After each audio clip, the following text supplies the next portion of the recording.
Welcome back, everybody, to Full Heel Podcast. Today, my guest is Ryan. What's going on, Ryan? 3 weeks straight. 3 Look at weeks us straight. go. This day Oh four, yeah, but no, right. it was three. Yeah, It yeah. was Hall in Austin first. Yeah. Mm-hmm. Yeah. It's been a whirlwind of shit since I woke up yesterday, but I digress from all of that. We're gonna be talking some fun pay-per-views in a few minutes here, so de-stress, relax, and have some fun. Nice, nice. So, besides that, how you been? Just fucking count down the hours. You're going on vacation, right? Yeah, I got 16 days off. Holy shit, that's nice. I have never had more than I think 10 days off. Mm-hmm.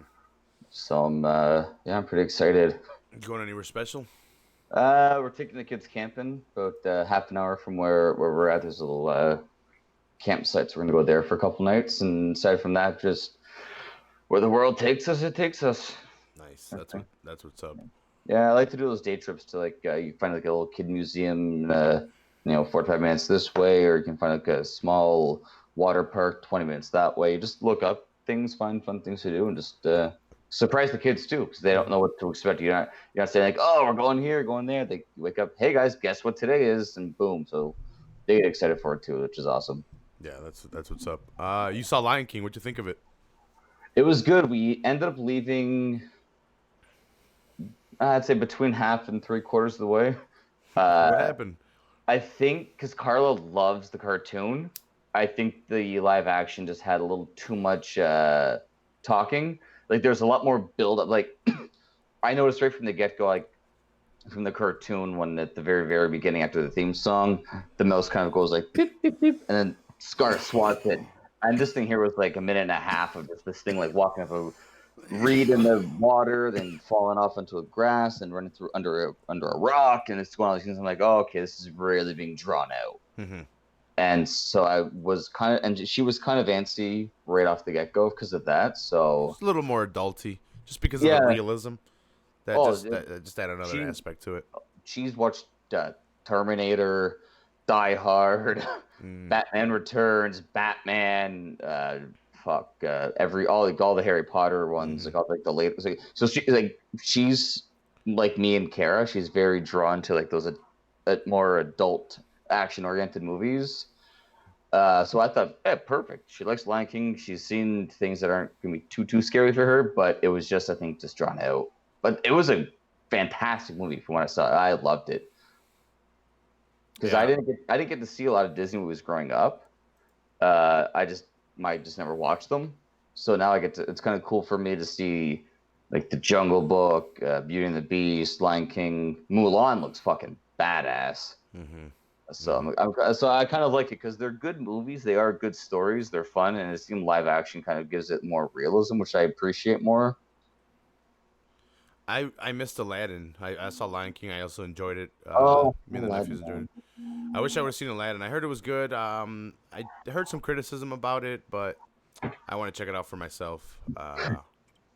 What I loved is I was part of the people that was kind of like, Will Smith's Aladdin looks a little out there, Yeah.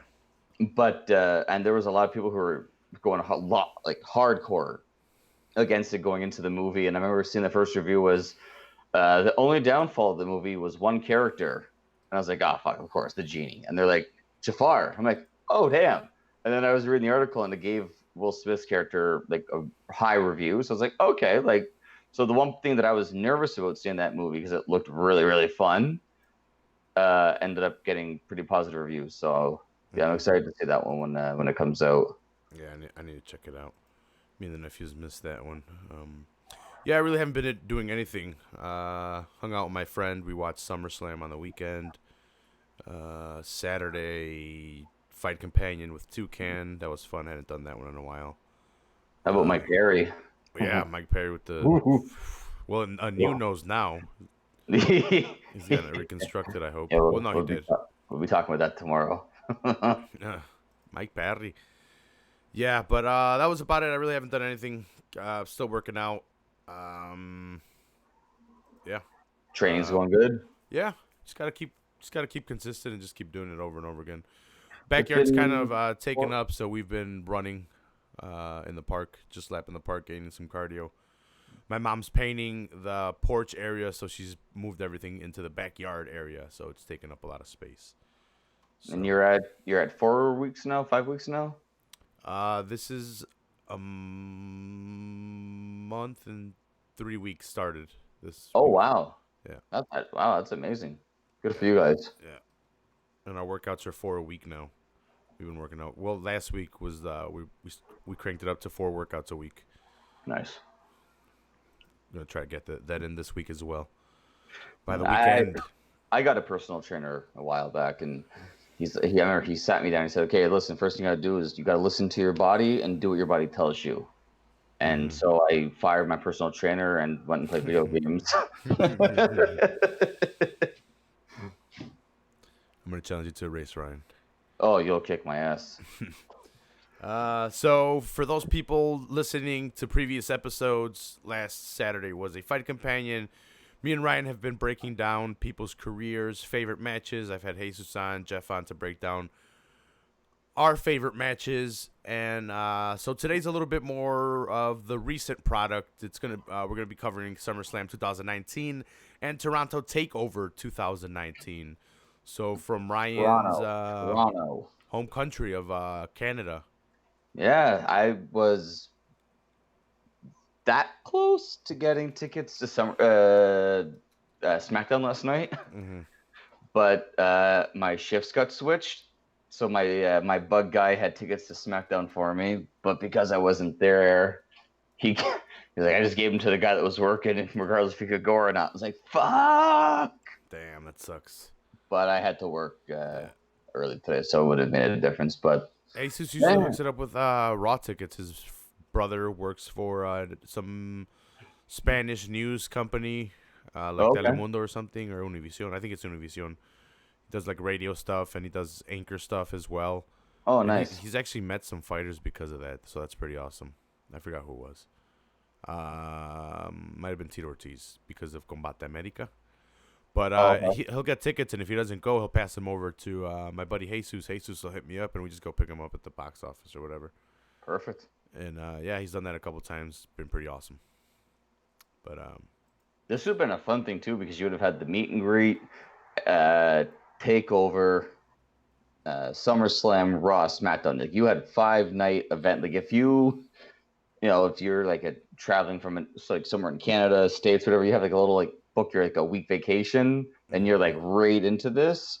This is beautiful, man. Like you land on the Friday morning, I guess, and just kind of go from there until Tuesday night. What more could you want? yeah, Because they don't usually do 4 nights. 4 nights in a row, unless I think Toronto only gets it because it's Canada, and it's like the random, like it's not like they're touring like where they can go like LA, Sacramento, San Jose, Anaheim. Here it's Toronto, and then you have to go to Hamilton and Ottawa aren't big sellers. Montreal's a bit too far. Then you'd have to go Edmonton, Calgary, Vancouver, which is exact opposite end of the country if you want to have like the bigger arenas. So it just makes sense to have like the 4 in a row, which is amazing for the city. It's like the Super Bowl pretty much for Toronto. Yeah. Chicago. I don't think I was here for the CM Punk one, the WrestleMania one, or SummerSlam. So I haven't been to any big events or any pay-per-views for the WWE product, just Raw products and a couple house shows, but that's about it. I should probably check out a pay-per-view, but been going more to UFC. But what you think of Saturday's card, though? So we're going to get it first into NXT TakeOver Toronto. I just my schedule's been so up and down from work lately because I keep on promising that I'm gonna watch NXT because I love the content so much, but my schedule is so up and down, and like I come home, I nap, I fall behind on small duties around the house, or instead of taking a nap, it's like running around with the kids outside for like 5 hours, and then my schedule just gets all jumbled up and down. So I only can follow NXT on pay-per-views. Mm-hmm. But always make sure to watch it because I'm never disappointed. Yeah, And one thing I don't get, like, why I don't commit myself to the TV show. Like, it's an hour randomly record it and watch it. I don't know why I haven't started watching it yet, but I need to kick myself in the ass because I've kind of fallen off of NXT. Just the weekly product, not the. I'll always catch the pay-per-views or the takeovers. right. But they have a badass product. They even have good little stories in between the pay-per-views, and they set up stuff really well. Well, it's like I was telling you earlier today. Like, I really wish that guys like Sami Zayn, Finn Balor,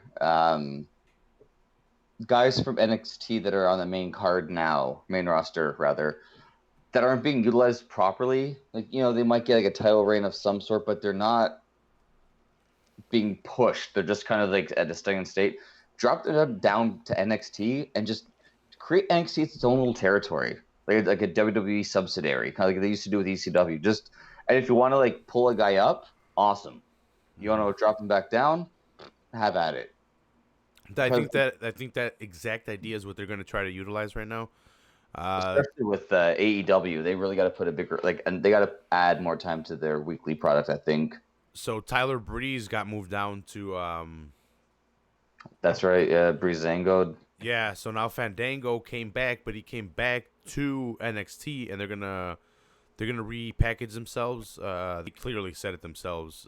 Fandango said that their new look was whack. So they're gonna come out. They're gonna come out with something new.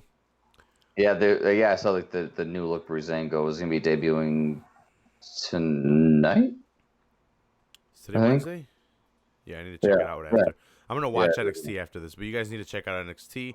Let's get into it, Ryan. The first match was let's see. Well, yeah. So there's the dark matches that are for the TV show. So they are right? So they already debuted. We didn't get to see it. We'll see it today. Only people there live will see Breeze Dango versus Forgotten Sons, Jordan Miles versus Cameron Grimes. So we'll see. The first match that we got to see on NXT TakeOver was the Street Profits, Angelo Dawkins versus Montez Ford, taking on the Undisputed Era, Kyle O'Reilly and Bobby Fish. I believe the Undisputed Era has 3 titles already on there. Two, because Two? they said that the Canadian one, I forget if it's Fisher or I'm not sure right now. They announced during the walkout that if they win, he would be the first 3-time champion. Mm-hmm. This match, let's see, taking a look at all the other matches, probably the lowest rated match of them all. There was nothing really crazy about it. If you've been watching, it had fun spots. Sorry. If you've been watching TakeOver for a while, you kind of seen O'Reilly and Bobby Fish deal with way better tag teams than these guys. So the Street Profits, like Dawkins playing the big tough guy, and Montez Ford. Well, I like Montez Ford is athleticism and his springiness. Like I'm a lot more sold on him than Dawkins, especially in this match. They said something similar to that in the commentary at one point, where they that the Undisputed Era have taken on higher quality teams. And when I heard that, I was like, they're fighting the champions. Like that might be true. It might be true in the sense of like how they are, like kayfabe. Yeah. But like, they're the champions. You still gotta like be like at least give them some kind of props at the same time. Like you can't bear them that much, especially when they're gonna go over. Like yeah. Then that makes the Undisputed Era look terrible because now they're losing to the jobbers who got the title somehow, kind of feeling like it was bad commentary on their part. And I've seen the Street Profits grow up as well in NXT, and just their popularity that got them the titles. Like I said, I think Angelo Dawkins needs some character work, maybe a look. It's a little sloppy, but I didn't really believe that he was the big tough guy. He went over and like he was pushing him, and he was saying something to, I think it was Kyle O'Reilly in the beginning, and then he like pats him on the head, and then Kyle O'Reilly fucking slaps him. Like I said, we've seen Undisputed Era face huge Authors of Pain. These guys are Yeah. fucking ginormous. We've seen them face off against the War Raiders. I forget what their name was at the time. I think it was the War Raiders. Yeah, I think because they're the Viking Raiders Okay, now. yeah. So it was the War Raiders at the time. If they had made this something where if they had made the Street Profits maybe develop their gimmick into once they got the titles be like Eddie Guerrero style, maybe cheat a little bit, be a face, but make it fun to use the ropes or fake a chair shot to make things like look, like how Eddie used to get over being a face by cheating. Yeah. Use that on them, and then all of a sudden, now these guys have to take on a team that has the titles, and you got to be careful because they can figure out a way to get themselves the win by a fake disqualification. They could have there's different things you can use with these guys, but they're not. I don't know. I like the Street Profits, like the gimmick, but I'm not buying them as champions. Yeah, 100%. It's definitely the crowd has gotten over with them, and at NXT they needed to put it on them. Undisputed Era has gotten the titles for some time already, so they're willing to do the job for these guys. And we'll see what NXT tends to do now, if they're gonna move up talent or keep them there as much as they do. For a lot of these guys, it would benefit them to stay there. We've seen Street Profits a lot on the main roster. Well, I was going to say also it'd be interesting to see guys like the Undisputed Era with Bischoff and Heyman at the helm of Raw and SmackDown, because both those guys have had factions in their respective organizations, and they were highly successful with them. And they also had secondary factions that they were also able to push.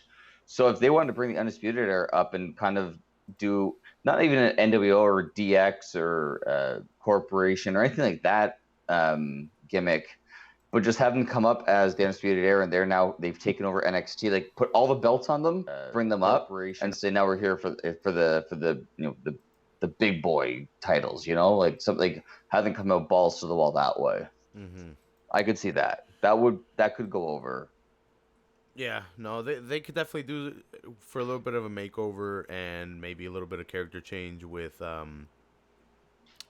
not Ford, Dawkins, because Ford is really what's gotten them over with the crowd. Mm-hmm. So I don't know. One thing we should point out is I like how the commentators throughout the entire tag team match was that the Undisputed Era had a chance to do a clean sweep and walk away with North American title, tag team titles, and the NXT championship all in one night. They really pushed that hard on this match to make you feel like, oh damn, maybe they're gonna get it. And of course, as we see, doesn't happen, unfortunately, for the Undisputed Era. Mm-hmm. Yeah, I was hoping, but you can't always get it. So I love when a faction gets all the gold. NWO, DX, Evolution, Four Horsemen. When the faction has all the titles and they come out, that I don't know why it's so beautiful. I love it. Well, right now the main roster has the New Club. Day. The New Day has all the championships, and the club has the tag team championships with great. AJ as USA champion. So that's great. Yeah, when a team has that, it really sells them a lot more. Mm-hmm.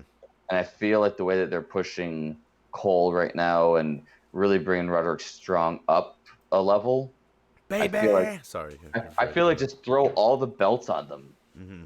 And if there's any NXT listeners who are screaming at their computers right now that this did happen months back, you idiot. I apologize. I'm not aware if they've ever done that. So no, they haven't done it yet. Not that I remember. Not while I was watching, at least. Okay. No, they because Cole recently just got in the title picture. He was United States champion. They were tag team champions, but Roderick Strong didn't have a championship, so they didn't all have gold. Okay. There was a time that Bobby Fish was injured and out. He wasn't even there. And Oh, really? Roderick Strong was tag team champion with Kyle O'Reilly. I think he just took over the spot, if I'm not mistaken. Oh, okay. So that would be it. So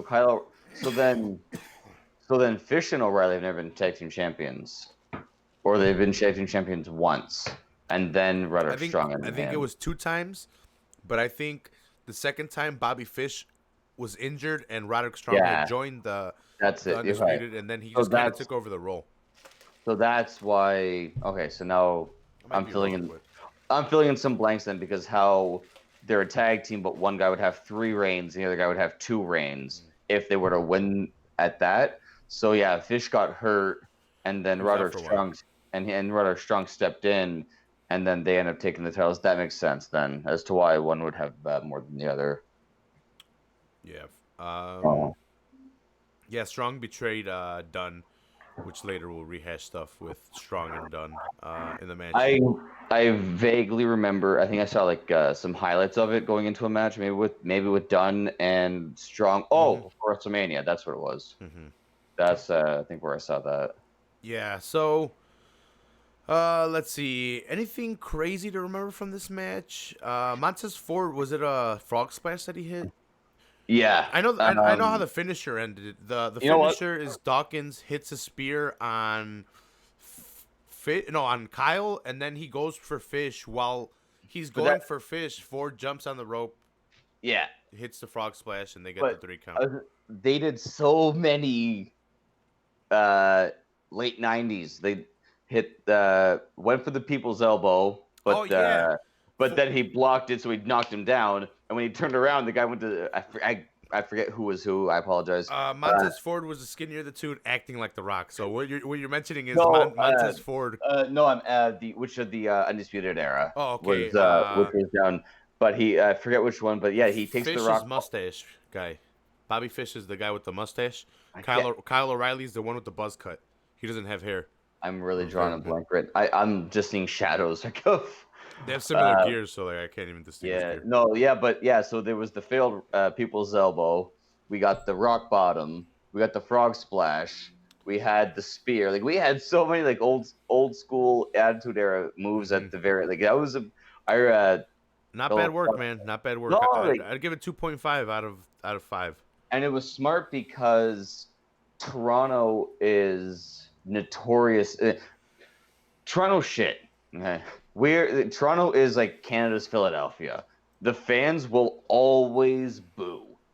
They will hate the good guys, they'll hate the bad guys, but they'll cheer the bad guys a little bit more, but they'll still shit on them. All right. So I love that these guys, the Street Profits, really these nuts. Sorry. Those guys sold so hard to the crowd that they couldn't boo them.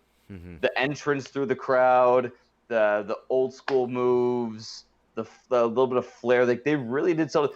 The crowd was up and down, but you could Did you see how they won them in the ladder match? It was, I don't know if it was we broke that one down. Okay, with the springboard and shit, that was pretty awesome. Yeah, that was phenomenal. Yeah, that Fatal 4-Way ladder match was amazing. Yeah. This one, they didn't have a lot of gimmicks to go with. It was just a straight up match. I'd probably give it 2.5 out of 5 out of this card. You get me? Out of Yeah, just not an overall. Yeah. I do wish that they would change their gimmick up a little bit, because they are very fun-loving. Crime Time? Is that what you?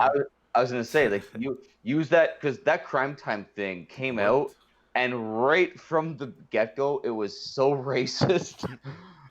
But those guys made you believe it. These guys have no connection to that. So if they were to slowly work in some cheating, some stealing, they're Street Profits, why is that? Because they hustle.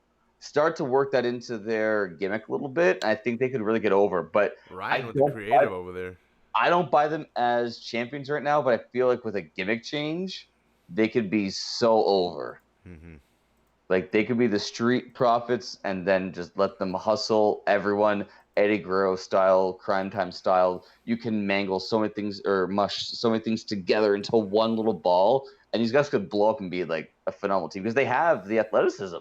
But I just don't buy it yet. Yeah, what makes them Street Profits? You're right, Ryan. What the fuck? You know what? Why? Because the guy walks around This guy walks around with a Burger King crown on and a fucking Solo cup. Like, I'm People sorry. love What? that.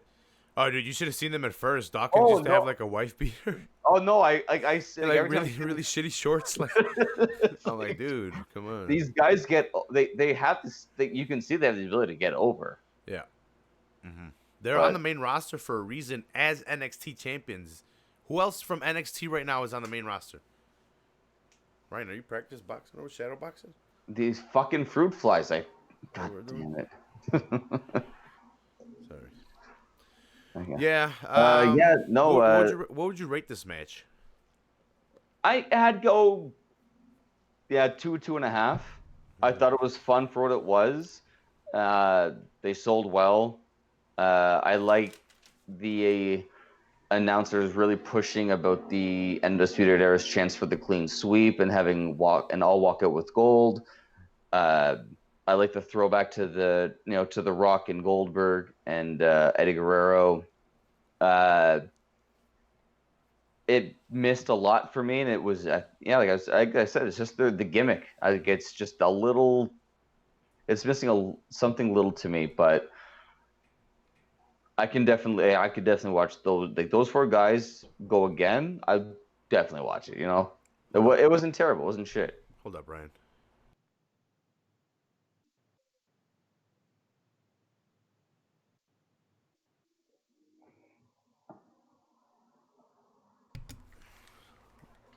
All right, I'm back. Sorry.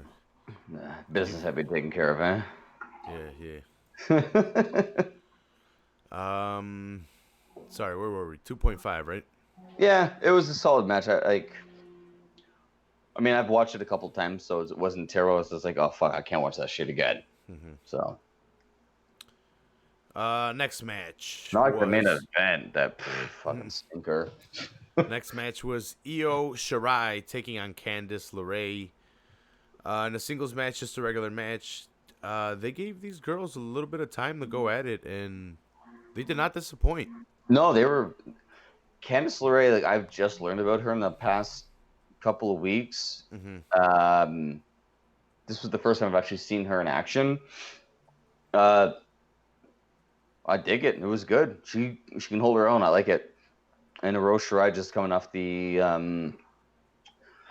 rival with Baszler, so you know that she's been at that high level. So to put this girl up there, it's going to be a meeting point. Can she hold her own with a high level talent going forward? So Yeah, and right now we witnessed the heel turn for Shirai. She was friends with Candice. Right. She was the face taking on Baszler. She faced Baszler 3 times in 3 different matches. I think ultimately ended up in a cage match where she was hitting her with the door and Baszler fell out to get the victory. She was choking Shirai. So then Shirai turned on Candice, and that's what I remember. It was, I think, the WrestleMania match where the 4 horsewomen came out at the end, and that's where I first learned about LeRae, because she had come up with the save back then. Yeah.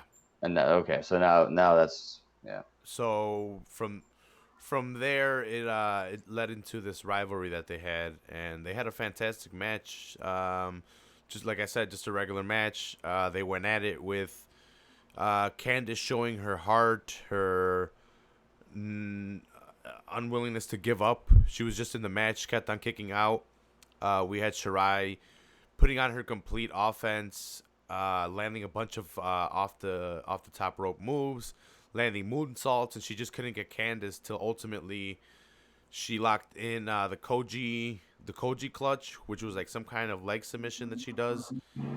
And Candice winds up going to sleep, so she doesn't even tap out. She gets put out by the Koji clutch from Io.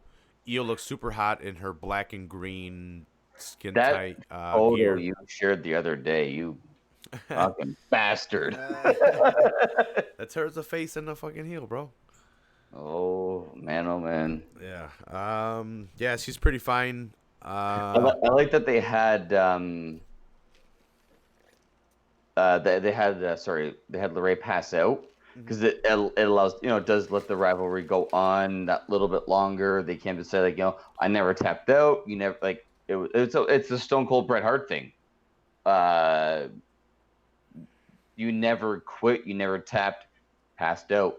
You move on. So now you can say like, let's go again. I'll beat you again if I have to. Like I can. Like you have not actually beaten me.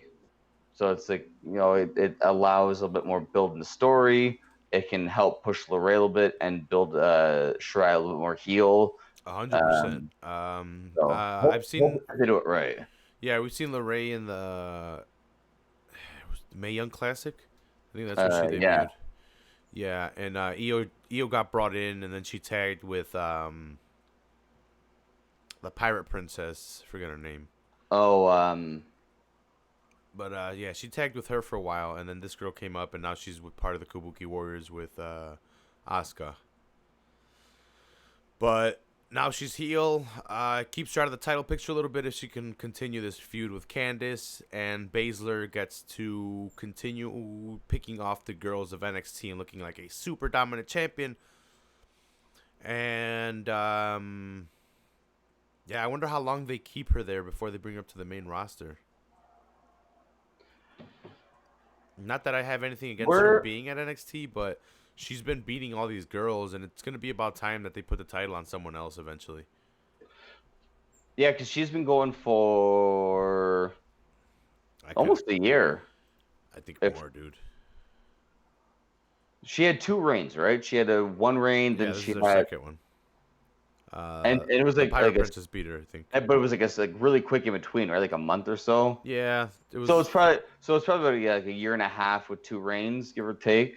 Mm-hmm. I always thought they were gonna bring her up to face Rousey, and maybe like kind of like how the 4 horsewomen like splinter. Yeah. Obviously that never came to fruition, just the way that things worked out. But I feel like they had a lot of they have a lot of missed opportunities with Baszler at 38, 39. Like you got to be careful. Like she's not looking at the prime years ahead of her. I think they bring her up, but I don't know how they bring her up. Because the way she's riding on these people, I almost feel like she needs to have like some kind of a pay-per-view crossover match with, if not the champion, like a Charlotte Flair right now without the strap, like, or an Ember Moon, someone who's not a champion but is a big name, and make her look good. And if she beats them, do what they did with Paige after WrestleMania, bring her up to Raw, bring her up to SmackDown, whichever, have her fight the champion non-title match, and she, loses, or maybe title match, and she can lose but look really, really, really good, but make a mistake. Like they can definitely bring her up, but yeah, like I'm not buying her in NXT almost anymore, because she's more than how Asuka was. Asuka's dominance was a lot different than Shayna Baszler's dominance. Yeah, from what I'm seeing here, Shayna's reign was 133 days, her first reign. To Kairi Sane, that was the girl I couldn't remember. And right. I can't remember when she took it. It was, I think, in June. Nope, that would have been super recent. Yeah, I can't. I don't remember the last time she took it from Kairi. But it was recent. But she had a long reign, and like she's been pretty dominant. But oh shit, I jumped matches. We were talking about fucking Lorray still, weren't we? Oh yeah, dude. How I jumped over to Baszler somehow. Oh, because we were talking about the. I don't know. I followed you because I'm high as hell. Yeah, but I'd probably rate this a 3. A 3. But I like this match better than the Street Profits, the Io Shirai and Candice LeRae. It was more entertaining for sure. I'd probably give it a similar rating. Actually, no, I probably go 3.5 because I like that finish. Mm-hmm. I love when they can continue a storyline, because a person loses by submission without actually tapping. It's not like MMA where it's like, oh fuck, Diaz choked him out, so that's it. Like in wrestling, you can actually build a storyline off of not tapping, whereas it's harder to build a storyline from tapping. So Yeah, 100%. So the next match after that was a pretty badass triple threat match that I think needed a little bit more time. It was Velveteen Dream taking on Pete Dunne and Roderick Strong for the North American Heavyweight Championship or North American Championship. all right, I need to preface one thing quickly. Since watching NXT a little bit more, one thing I can take away from their triple threat matches, all I've ever seen was Austin do the double stunner on, I want to say Taker and Kane, and then do a and then John Cena had both Big Show and Edge on his shoulders for an FU before Edge slipped off. These three guys, their double finisher or one guy doing two moves, the shit that these guys put on in this match was mind blowing to me. It was a pretty badass match. Over the years, Roderick Strong has really won me over. I didn't know him from anywhere. Jesus used to talk to me about him when he joined NXT, how he was from Ring of Honor, independent scene. Jesus had seen him a bunch, probably even has an autograph or something. But he's a guy that got his neck broken by AJ. That's right. So that's where he kind of fell off a little bit, I guess. I like that they kind of sell that too every time he's in a match, because and don't forget he's had a broken neck. A broken freaking neck. Yeah. They always mention that when something happens, if he takes a big suplex or if he's in a submission hold using the upper body and the neck and the head, they try to sell that a lot. Obviously, neck injuries you don't really fuck around with. Like, you've seen guys paralyzed, careers ended. Have you seen guys bounce back and have phenomenal runs like Kurt Angle? But I like the way that they're selling it because they know he's okay. So they can use that a lot. Before we forget, Velveteen Dream had a badass entrance.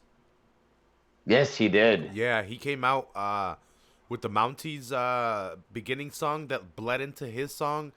And then he had a bunch of dancers dance around him with like the Toronto Raptors jerseys. He came out in red and white for the Mountie. Dream knows how to sell himself and how to present himself. He's done it multiple times. I think I've told you before. He's done it for he's come out as Hogan. Yep. I think he's come out as Macho Man. Macho Man. Oh yeah. He's come out as a bunch of dudes. Rude. He's come out as Rick Rude. Well, he's had like the tights like Rick Rude. The one thing he was missing, and he was in the city, was Bret Hart. That's the one thing. If Bret Hart had come out at some point, like even like at the end of the match, and make an appearance with him because of that entrance, like somehow ultimately aligned. Yeah, he would have been so old. Like they had because he should have done. You know what? He should have not done the Mountie thing. I know it's not Calgary, but he should have done a Bret Hart thing. There is no. It's Canada is Bret Hart. Like it doesn't like you can wear a Calgary Flames jersey if it says Bret Hart on the back. Be selfish, bro. No, it's yes you can. Oh yeah, that's great. You can't claim a whole country. Yeah, you can't claim a whole country. I forgot about that quote. That was a good one. But no, he should have done. He definitely should have done that over the Mountie. No offense to the Mountie. No, but come out with like the leather coat, the glasses, whatever tights. If they want to be pink, he can wear like if you want to wear the red and white for Canada. But just come out with like a leather jacket. Like I'm sure he could borrow or buy or rent a coat off Bret, and pair of the old school glasses and come out as like a Velveteen Dream heart attack combination.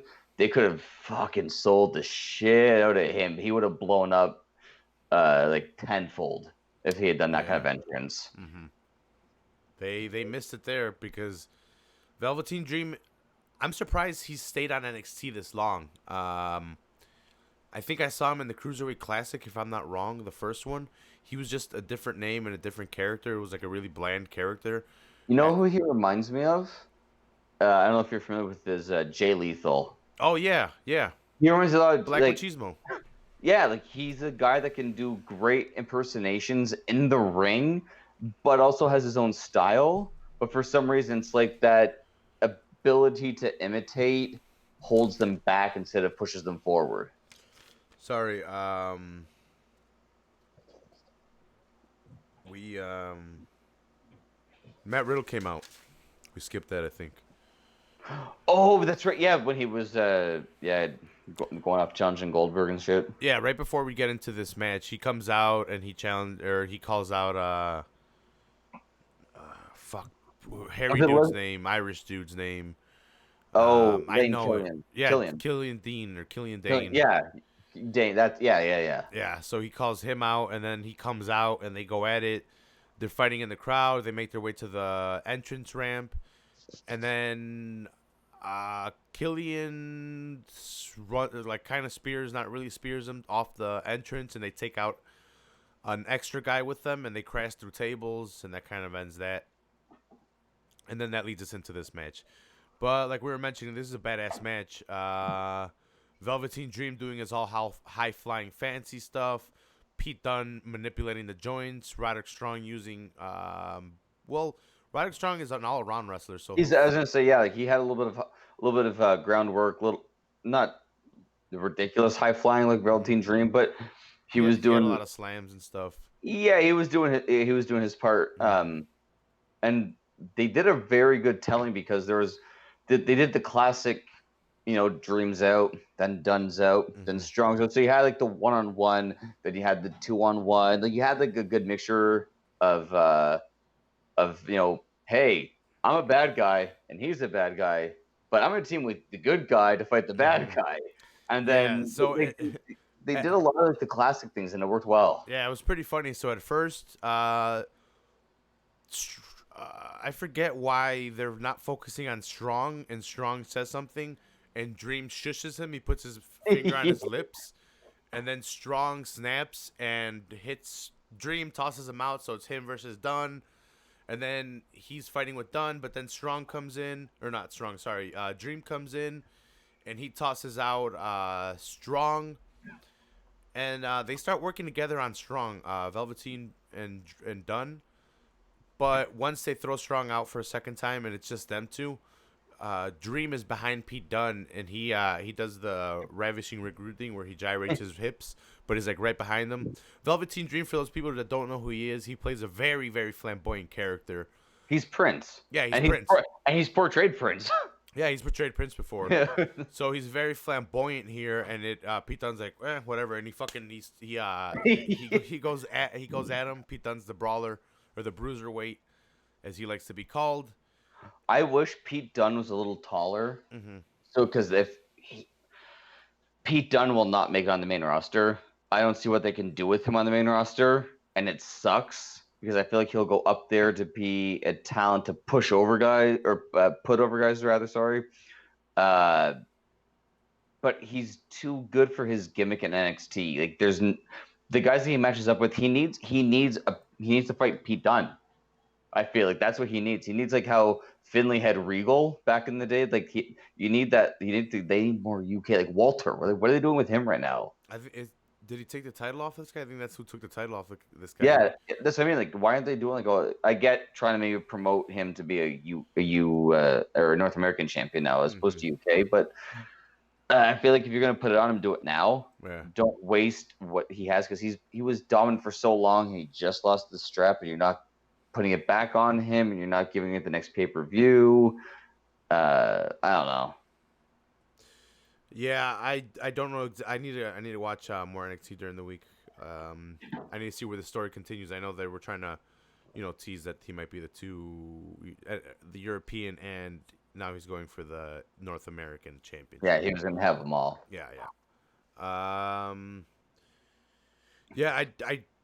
They might push him into the title picture at NXT, and like we were mentioning, NXT might become its own brand, and they might keep their own shit, and they might stop moving talent up. I hope they do, because a lot of talent won't make it on the main roster, especially how creative writes them in and how they treat them. It's just not. It hasn't worked out for everybody. That's the thing. It's like you get a guy who's super over in NXT. You bring him up, he wins the Universal title, he gets hurt, he comes back, and Finn Balor has floundered ever since. Yeah. And he was so hot. He was so over. He comes back from injury. Back in like 98 to 2006, Finn Balor wins either the Royal Rumble, and in latter years, obviously, he'd win Money in the Bank. And he would get the title back one way or another. Mm-hmm. Instead, he flounders. And that's the thing that sucks. Like, I can see some of these guys, like you were saying, Johnny Gargano, if he gets brought up, he's going to flounder. He's not. 100%. 205 Live is his best. If they want to make 205 Live super, super popular, they'll move him there. But if they want to make 205 Live and NXT super hot, and AEW is on the same night as NXT, you combine that's your 2-hour show. But put those two shows together, that opens up a lot of things for a lot of guys. Yeah, they need to figure something out with that 205 product because it's good product. It's just no one really watches it. I don't even watch it. I've fallen off of NXT, and that's my fault. I need to get back on watching. I'm gonna watch it today afterward. I'm gonna play some Elder Scrolls and watch it at the same time. Nice. Yeah, because there's a lot of traveling in Elder Scrolls and crafting and picking shit. Adult Minecraft. That's what it is. Yeah, but what match were we on? Sorry. The triple threat. Yeah. Okay. And it was so fucking like that double stronghold. Dude. Oh yeah. The Boston Crab on both of them. Yeah. Yeah. So Roderick Strong, Boston Crabs, both of them at once. Who? Oh. Fuck. We also have Pete Dunne manipulating the joints all throughout the match, and then he gets a double manipulation. Oh yes, that's right. Yeah, he cracks both Dream and Strong's fingers. I don't want to jump ahead too forward, and I don't want to shit on Bailey. But Roderick Strong had two guys in a Boston Crab, and she couldn't put Ember Moon in a reverse Boston Crab without holding the leg right. I mean, come on. Don't shit on Bailey, bro. All right? I love Bailey, but come on. What are we doing? She's got a booty. I love Bailey. I've always loved Bailey. As Batista. Yes, Batista. Why, is he banging her? No, every time she puts a picture up on Instagram, he's always like, "Damn, that badonkadonk." I was about to say, Ryan, do you have some juicy news over here? RMZ. Let's see. So this match, awesome match. But it really doesn't like have like a lead into an end. It's they all do their finishers on each other. Dream does the Dream Death Valley Driver. Strong does his angle slam on Dream, and then Pete Dunne does his I think it's Exploder suplex where he grabs him and then he just throws him like right back. They all do that to each other. Kind of resets a little bit. They kind of throw Dream out, and I forget exactly what Strong does. Oh, Strong does his suplex into the double knees on Pete Dunne, goes for the pin. Right, yes. And then Dream off the top rope stops the 3 count with his Macho Man elbow drop. And then from there, it's just an automatic cover because Roderick Strong gets pushed off. He gets hit as well. Pete Dunne has been hit with Roderick Strong's finisher. Now he's been hit with Velveteen's Dream finisher, so there's no way he's kicking out. And I'd probably give this match, let's see. Give this match a 4. I wanted a little bit more. I give it a 4.5. I don't know what it was missing. I get what you say. I wanted more. I wanted more too, and I don't know exactly what that more was. But yeah, it was just missing that one little thing to me, and I don't know what it was. Maybe a little bit more double team off the top rope, or you know what it was? It was the weapon involvement because it was a no DQ match. Oh yeah, because they even said he can. They mentioned it like 5 times. Velveteen Dream tackled the referee to break it up, and they said, "Oh, it's a no DQ match because it's triple threat." Yeah, that's right. They really did. They didn't really involve. I couldn't put Even my like finger on it till right now. that's very true. Yeah, they really emphasized the no DQ, but it was almost no DQ It was because a clean ass match. it's almost like they just wanted to say like they can't be disqualified for touching the ref or breaking up. And if they had said it's no DQ, they can destroy the referee to break. But yeah, they really did emphasize the no DQ without really using a chair, title, bell, stairs. I wonder if anything they like I that. wonder if they left the whole weapons out so they weren't using the outside much, so they could use the outside as the You know what? isolation. I wonder if they didn't use a lot of weapons because of what we're gonna see in the main event. They didn't want to They didn't want to like oversaturate. yeah, because it's like I posted there on the group on Saturday afternoon that it was SummerSlam and NXT were going to be TV 14, and that's new to a lot of like what 2000. It was 2008, 2009 was the last time that they had a TV 14 pay per view.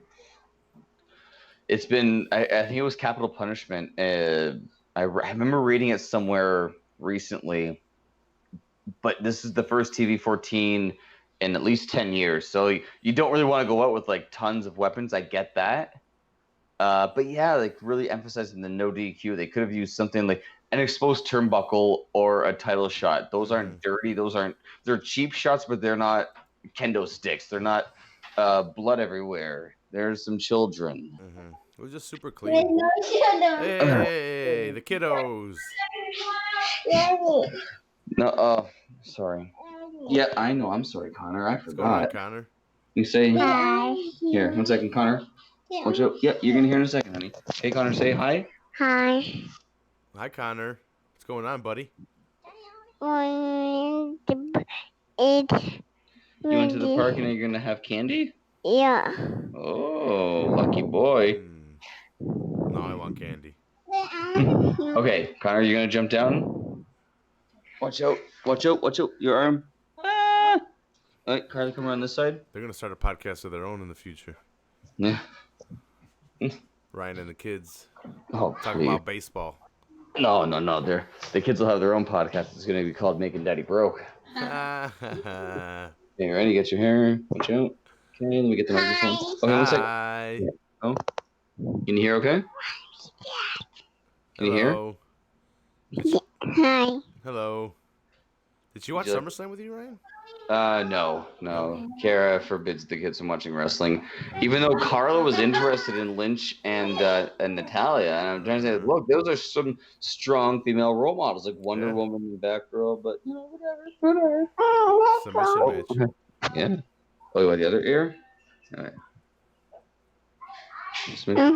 You want to hold it? How's Okay. the Lion King? Did you like How the was Lion Lion King? Yeah. I had to leave a bit early though. Yeah. That's okay though. The cartoon is better. Do you remember when we Daddy was scared? I told you what Daddy was scared when I went and saw it when I was little. Jurassic Park. That's right. When Daddy was very little, went to the theater. Daddy was scared. It's okay to be scared at the movies. Jurassic Yeah. Park? Yeah. Bye. Bye. Oh, want to do Wolfpack? Giraffe? On camera? Can you see it on camera? That's so cute. All right. Okay, There ready? you go. Okay, bye, babe. Love you. Love you. Okay. The children, everybody. Won't someone please think of the children? Did you get it last week for Connor flipping off FHP? Oh no, it was all good. It was all forgotten. I was all forgotten. I should have brought it up. Would have been funny. You shouldn't have. Carla would have been like, "Mommy, what did Ref?" Ah! That's why I always keep one in. Let's see. Where were we? Just going. Yeah, just so. Yeah, I was just saying 4.5 for the North American titles. Yeah, so we're moving on to the women's championship now. Shayna Baszler taking on Mia Yim in their first fight against each other, first match against each other. My first time even seeing Mia, like I only got to learn about her from the promo that they cut before the match. I had So, because I'm used to like the bigger known. I don't know if this girl's big. I don't know, but I was used to like the Shirai's, the uh um Son This is her first push, just so you know. yeah, it was a Kirisane. Like I'm used to those girls more just because of where they've been on the pay-per-view and like if I tuned in randomly or saw a match here or there. Ow. So I have never seen this girl go. This girl's badass. Yeah. I don't think that much of a fan like you are. I've seen her a little bit. They're, She, they're, she, you don't think she held her own in this match? Like, you don't no, think no, no. She had a good match. But I'm just not sold on her. I've seen her from the beginning, and they're giving her a big push. Not that there's anything wrong with it, but See, I think it may. Okay, I'm going in blindly. yeah, I've seen her lose I'm way too watching. many times. You get me? Okay, so okay, so I see from your point of view. Yeah, because I know her as just like fighting for the championship, and I thought there were some points where I thought they actually might drop it to her. So I thought, okay, this girl must be legit. Yeah. I know nothing about her except for that she destroyed the four horsewomen single-handedly. Yeah. So she's That Dusty just happened Rhodes, recently. baby. That just happened within the last takeover period because, like I said, she came out of nowhere. I don't know if the other girls are injured or they're like, hey, we're going a different route. Because they were pushing other girls. They weren't really looking at Mia Yim, really. This was kind of out of nowhere, really. Like you said, she beat up the four horsewomen because they were giving her a hard time leading up to this match. So she injured them because they were fucking with her. And they gave her a big promo. They gave her a nice walkout. I know it's because she was in the championship match, but this could probably lead into something bigger for her. They're not done with Baszler yet, so they're not taking the title off of her. But I'm not 100% sold on her. But this does make me look at her different now. She did face the champion, and she did put on a good match, and there was a nice story told during it. That finish was really, it was really really nice. Yeah, so Because they both sold a lot of injuries, like how Baszler could not perform submissions. They kind of recycled this storyline onto the SummerSlam a little bit with Trish and Charlotte. okay, yeah. There were some points where they're like, oh, like her arm's damaged, she might not be able to lock in this, or she might not be able to do that. Like it's, tap, was it tap, nap, or snap, or whatever it is. Mm-hmm. That slowing, like they were really selling it. So to have Yim really preventing her from like being able to put on choke, I thought that was a really good story angle. I don't know, they could have been a little farther with it, but yeah. So Baszler goes in trying to do technical holds, trying to do like submission holds and stuff like that. And Yim knows exactly what she's going for, so she gets out of the referee's line of vision, pulls Shayna's hair, goes for eye gouges, goes for fish hooks, really goes for anything that she can to stop Shayna's focus on that submission itself and to get her to let her go. Then she starts focusing on Shayna's arm, so she can't lock in the choke, so she doesn't have the power to lock in the choke, which it's not that bad of a match. It's not the best. Like I like the Io Shirai and Candice LeRae's match better than this one. I was gonna say, you know what this match could have used as a finish to really like help put over Yim damaging the arm would be if it was like a random like something kind of like double super kick where one falls on top of the other passed out. Uh-huh. But as we're gonna see, they couldn't do that back to back. I guess Yeah. But this match needed a non-submission win. This match needed Baszler. I feel like they should have utilized like how they were having Yim destroy the arm. They should have had Baszler win by pinfall to show that she can really persevere by pinfall. She can't go back to her bread and butter. I forget if Baszler has a finishing move that she has. She's always led into the submission. Yeah. And yeah, if she had a pinfall, it would have been like she needs to get her arm broken and win by pinfall in a match. Kayfabe broken, sorry. Yeah. Quick sidebar. There's a bunch of videos of Nate Diaz smoking like a cannabis or like I think it's CBD. I'm pretty sure it's not weed because he doesn't want to get caught for weed right before the fight. I'm guessing it's CBD, but he's sparking up like a fat ass joint of herb at the UFC 241. Really? Yeah, and like there's a ton of Twitter shit about it, but yeah, sorry for the sidebar. But yeah, back to Baszler, Mia Yim. Baszler ultimately goes for Mia Yim locks in an armbar on Shayna Baszler. Shayna Baszler reverses it into her rear naked choke. I forget what they call it, but she's not strong enough with her hand because it's been beat up by Yim. So she switches it up to like a reverse triangle choke and gets the triangle choke on Mia Yim. I guess, yeah, the submission one, right? Yeah, I'd give it a 275 out of 5. I like it better than the tag match that started off, but not better than Shirai and Candice LeRae.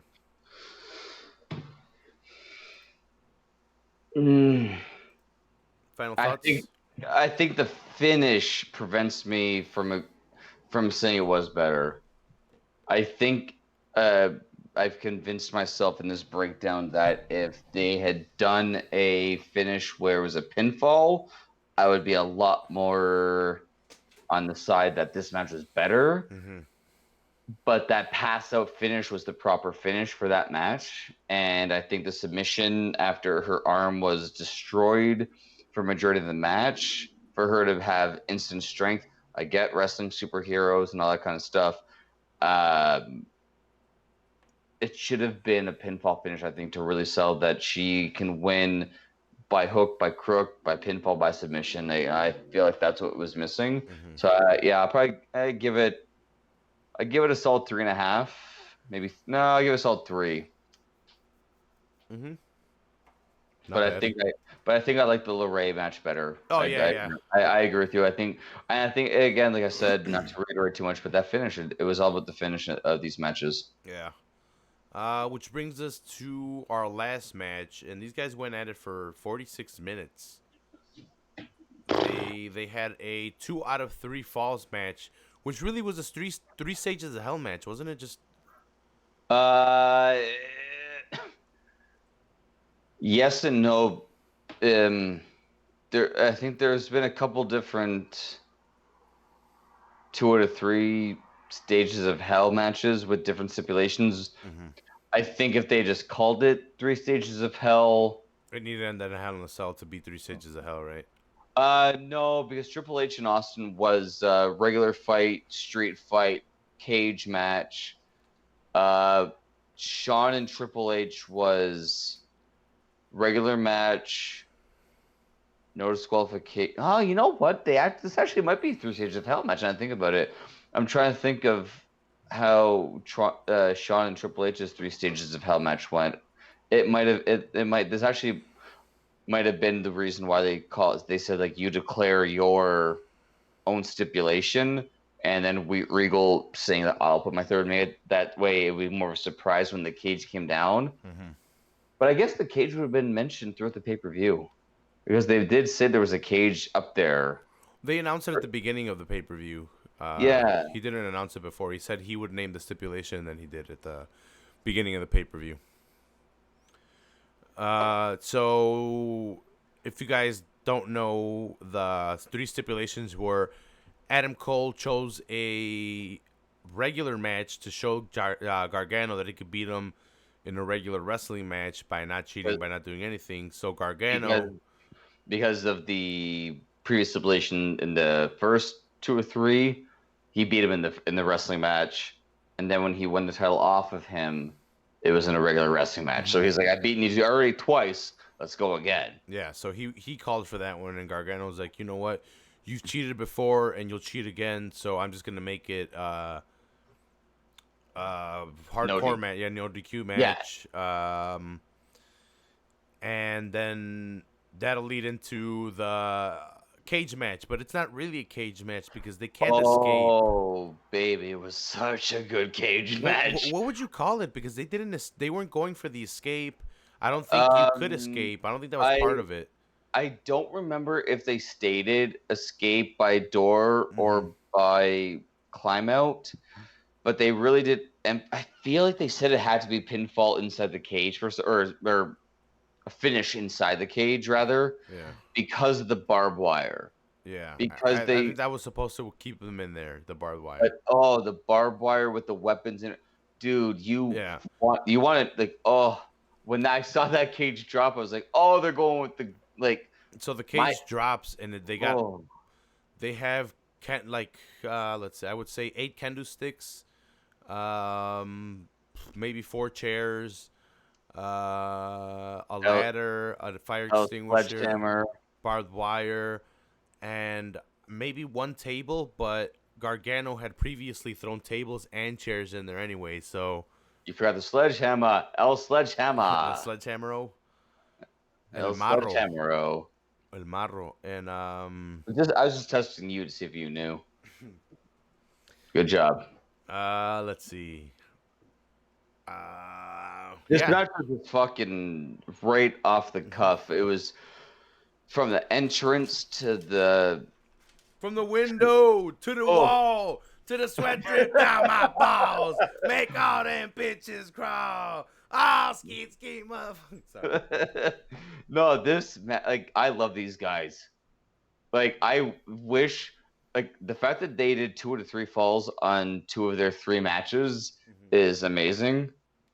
These guys in 3 They had a NXT. long ass regular match. That was their longest of all. Yeah, but they had 7 matches in 3 pay-per-views. Yeah. What the fuck is that? Like these guys have done everything that you could. They've done regular match, cage match with weapons, hardcore match, another straight up match, a submission. They've run the gauntlet, and they've shown you everything that they have. I want this is Austin and The Rock. I would watch this over and over and over again. And it's a shame because one of them's probably going to move to the main roster at the end of this. The loser, because they're not going to move up the champion. So whoever loses is probably moving up to the main roster. Unless they can figure out a way to keep him oh god, turn him heel, almost like Daniel Bryan when he joined the Wyatt family, just to be face down the road. Give Cole, you give Gargano that brief run. You give it to Cole. He's won it, defended it. Give him to January, February. Put it on Gargano, and just that's what I'm saying. Though AEW's coming. WWE's got to figure out something. They can't have a 1 hour NXT. They've got to expand it, and I think bringing in 205 will really help a lot of these guys, because I don't want to see Gargano leave yet. There's unfinished business. There's too much for him. He could have some badass matches with Velveteen Dream, with Roderick Strong. He put him in a tag team and put him up, give him the straps and have him fight the Undisputed Era with the titles on the line somewhere. There's a lot that they could do with Gargano going forward, and Undisputed Era. He could be like Austin in the Corporation. Mm-hmm. They could really do something with this. Ciampa really fucked Gargano up by fucking him over, but yeah, we'll never see that again. Well, we'll see. Ciampa had neck surgery. I don't even know how long he's out. Well, they already posted videos or at least photos of him brace free, standing and whatever. So he's already back in rehab. So I guess he's better than Jason Jordan's surgeries went. Yeah. But yeah, so the first finish comes down to Adam Cole introducing the chair in order to have the ref throw it out and distract the ref while he kicks Gargano in the nuts, goes for the pin, can't get the 3 count. For some reason the chair, or I think Adam Cole goes back for the chair, but then Gargano just grabs it and beats the shit out. Well, he hits Gargano with it, gets the first loss, so Adam Cole goes up 1-0.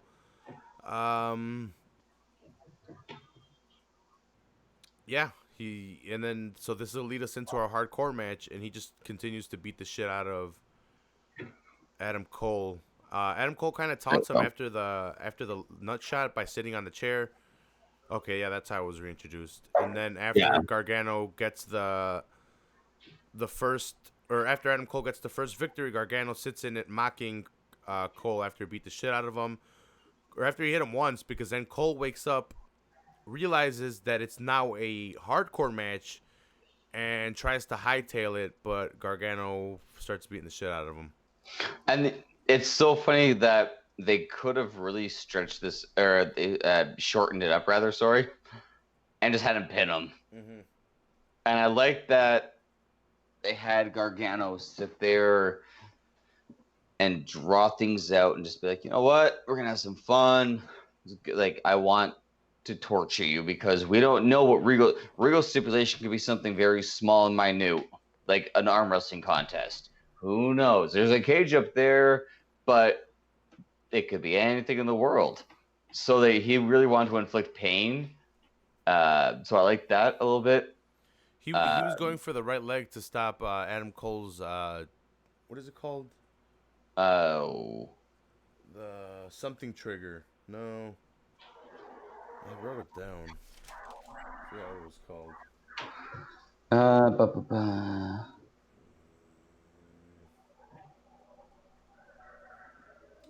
Damn it. I had it written down. But I don't know exactly. I should have highlighted that bitch. Yeah. Final something.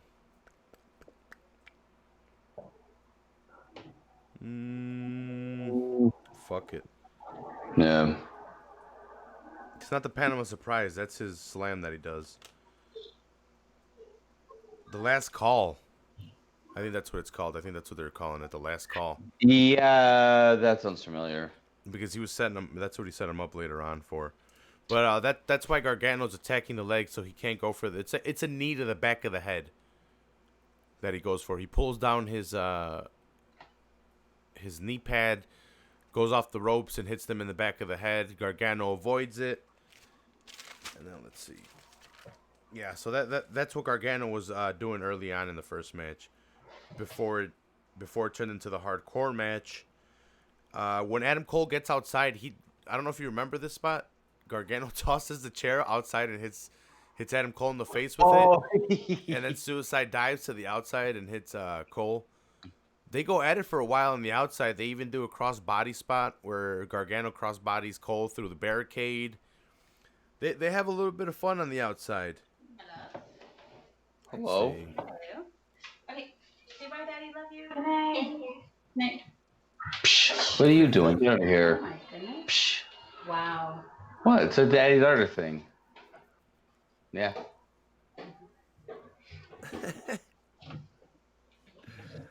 Love and marriage, love and marriage. Chicago's finest, baby. I love that show. Sorry about that. Yeah. Oh, no problem, dude. Let's see. They go outside on the. They try to go do a table spot.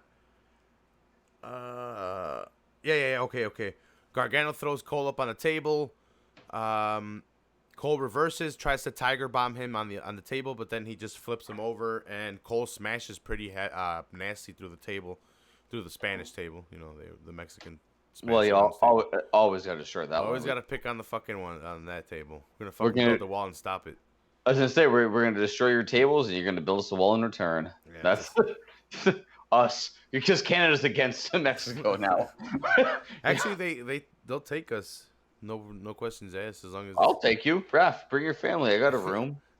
just one. There's 2 closets. All right. I Look don't at got this that much room. clothes. It's spacious. I'll throw all my clothes away. I'll just take a couple pairs. Hey, if shit goes sour, you know where to come. I got nothing on my record, so they'll let me through. No, yeah, until they, unless the conservatives win, and then it's oh god, it's a Mexican at the border. What do we do? Gonna keep me out, you bastard? You're like, God damn it, you're American and Mexican. I'm standing at the border. I'm like, Raph, run. They're like, wait a minute, we don't want him. He's Mexican and American. Fuck that. Yeah. Nah, sorry. No, we're so confused. Like, do we like him or hate him? I don't know. Like, I don't know. We like part of you. Yeah, like, and then I gotta fucking be like, which one do you get? Well, Yeah. which one? I gotta play 50-50 there. I gotta pick the language and arriba, arriba. I'm like, all right, Yeah. get on in here, you crazy. Oh, come on. No, the only language I really speaks. Dollar bills, y'all. I'm Dollar like, come dollar on. bills, y'all. Yeah, universal language right there. That's it, baby. Gargano sets up Cole, sorry, sets up a chair in the corner. He gets darted into it by Gargano. And I love that move so much, and I like it's not used a lot, so it doesn't get overused, which I appreciate so much because it's such a well sold move in the right situation. They used it beautifully in this match. Yeah. After he darts him into the chair into the corner, he locks in the Gargano escape and that's it. He can't get out of it. He taps out. So now it's 1-1.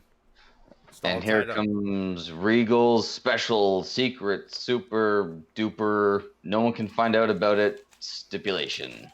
Yep. The cage lowers down with all the crazy toys in it. Like this these guys start going literally crazy. I went from 34 to 14. Mhm. When I saw that cage, I'm like, oh. Everyone did. Did you I'm hear like, the crowd? I'm like, I saw that cage, like, it's 1999. Oh my god. Didn't you hear the crowd? They're like, ECW, ECW, right. as soon as it lowered. I saw that, I'm like, where's Stone Cold? Where's Undertaker? Where's Vince? Mhm. Where's Owen? Like, it was like, I got like flashbacks. Like, I love that so much. It's like my childhood. Yeah, as soon as the cage lowers, because they were fucked up from the previous shit, they get up and they start going at it off the rope attacks, landing like running knees at each other, pretty heavy, strong style moves off the ropes, exchanging them back and forth till Adam Cole goes for a kendo stick, then Gargano gets one, and they start just just teeing off on each other with kendo stick attacks, and to start it off. Let's see. These guys just have a crazy ass hardcore match. You guys should just go check it out. Fire extinguishers were used. There's only one problem I have with this match, is that they undersold the finisher. Yeah. There was too many times where it was off the top of a ladder, off the top of a cage, and it was an instant pin and instant kick out. They should have sold. Like if Cole or Gargano hits a finisher off a ladder, off the cage, through table, regardless, you can't go for the instant pin. You have to let the other guy sit for a minute as you crawl, push your arm, and he pushes it. When Cole, oh god, I forget who it was. Someone went through a table. I think it was. I want to say Cole put Gargano through a table, and he went for the pin right away, and there was a kick out after too. I'm like, that to me took that from a 6-star match.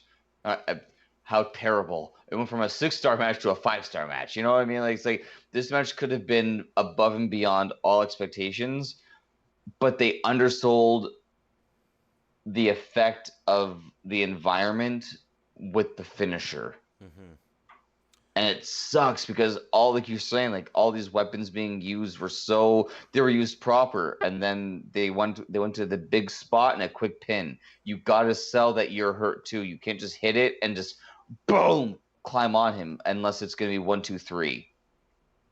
Yeah, he should have landed on him if that's what the finish they were going for. Exactly. Yeah, exactly. I still have the energy to cover you after, and they botched it. They missed one of the tables. They didn't break both of them. Sorry. No, yeah.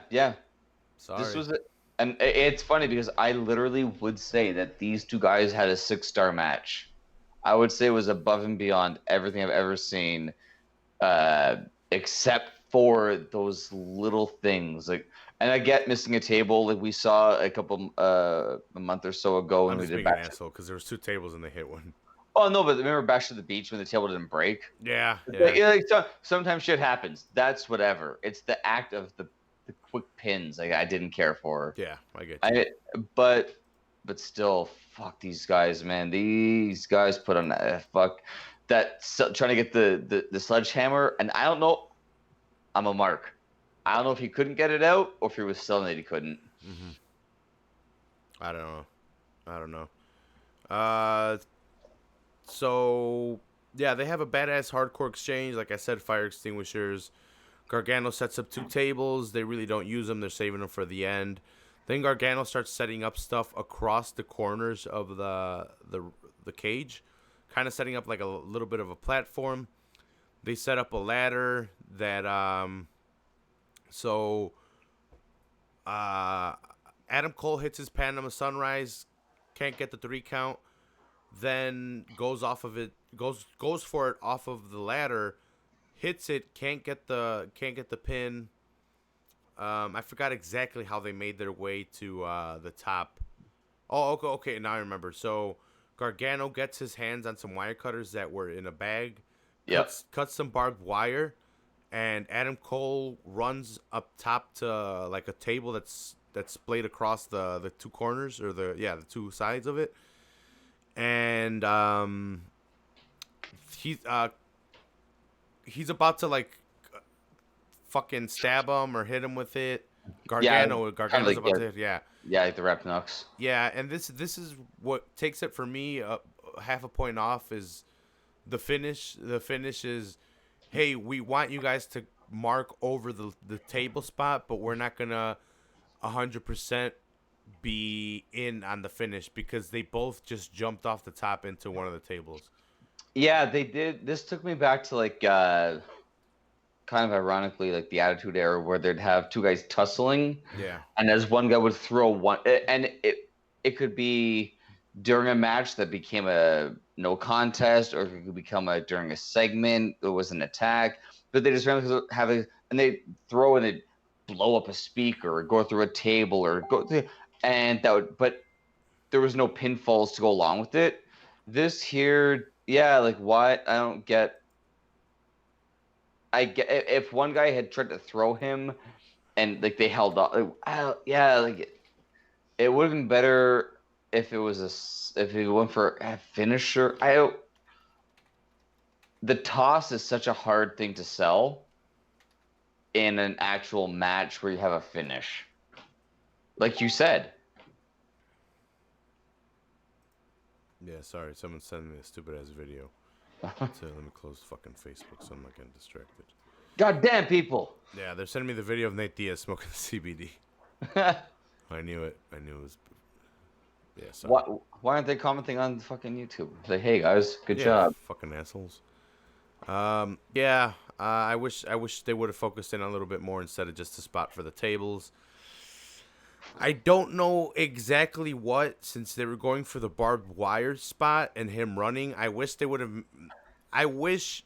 didn't go for that spot where he's scared, because then they couldn't. What I wish they would have gone for is they both would have made their way up top, and then one exchanges, the other exchanges. One exchanges, the other exchanges. I was gonna say, it would have been a good one. Would have been if you want to sell a table spot, is have Cole run up and he gets hit with the barbed wire blade a little bit, because you're TV-14, just a little blade as he falls through the tables, and then as the time takes Gargano to like realize like, oh shit, he unwraps it, climbs down the cage, 1, 2, kick out, and then it's like, what do we do? And then just out of exhaustion, you can have kind of a finisher, and he just falls on him, and it's 1, 2, 3, and it's not a convincing pin. It was an out of desperation, and the other guy, Gargano, would have been too tired. Mm-hmm. That would have been better. Or like you're saying, like the back and forth. But I don't know how you can sell 2 guys through a table and one guy, because the announcer sold it. He had the wherewithal to crawl and pin because he's the champion. I don't buy that. Mm-hmm. Yeah. Because Gargano had the wherewithal to kick out of fucking some ridiculous finishers 3 seconds after it happened off the top of a ladder. Yeah, don't get me wrong. I love the table spot, but I wish they would have That shouldn't have been the finisher. They should have audibled. Yeah. They should have audibled and been like, shit. Or, well, not even audible because they missed one of the tables, but like, I don't know what. Or go from there. That's how you audible. Shit, we missed a table. pin me, 1-2 kick out, and then do something stupid with the table and the ladder or the table and something. Like, let's go. Like, that's how we like. That's what you say. Fuck, we missed one table. Let's do a different finish. Mm-hmm. Yeah, but that's what they went for, so I'd probably give it a 4.5 out of 5. I go 4.5 to 5. I only want to give it a 5 because, like I said, it'd be a 6 if it wasn't for those couple things. Because this match, everything about this 2 out of 3 match was ridiculously amazing, up until the quick pin, kick outs, and that finish. Hey, Stinky. What's up? What are you doing?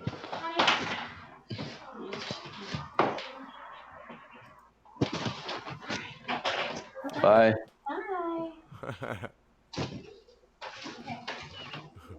Oh, that was weird. What happened? He got away? I don't know. He just walked in. He didn't want to talk to me. He just wanted to walk over there, and then I think it's bedtime. He doesn't want to go to bed, so he's just straight running around like, "I'm over here now, Mom. I'm over here. You can't find me." I think that's the stage we're at. How old is he? February is 2, so he will be 2.5 years on the 26th. Oh shit! Terrible twos, bro. Oh, he's fucking Well, he put a baseball bat through the TV. Yeah. Kara, let's get a new one. Yeah, I got $1,500 just sitting in the vault. Let me go crack the code and get it with my gold bars. I'm not getting a TV for 3 years at this point. No, you know what?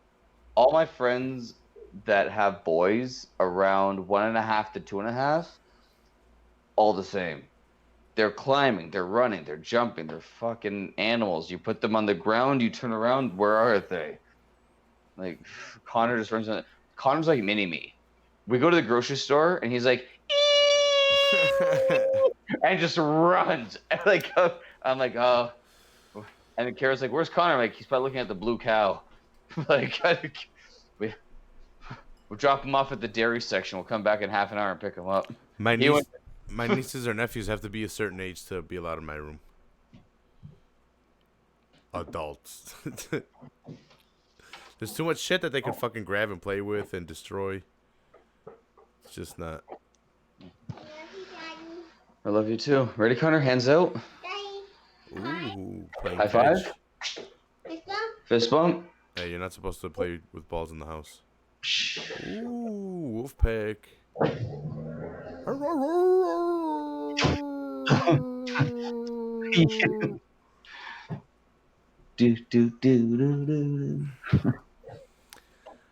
Let's see. So that was the end of that chapter for NXT TakeOver, Ryan. Yeah. Overall, not their best, but it was a very entertaining, fantastic, worth the watch. Definitely 100%. Oh yeah, entertaining. Like I said, I skipped the UFC to watch this. Mm-hmm. I watched the UFC and then I watched a little bit after, and then I had to catch up the rest.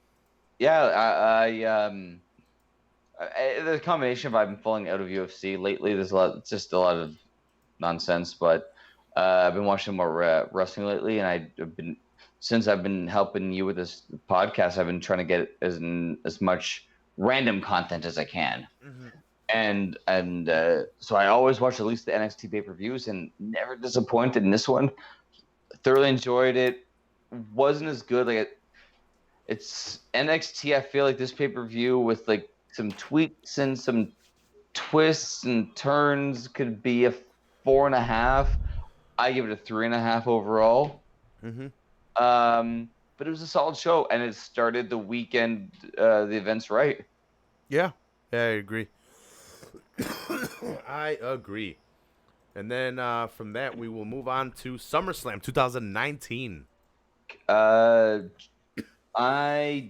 don't, like I said, I don't have the first few matches. Mm-hmm.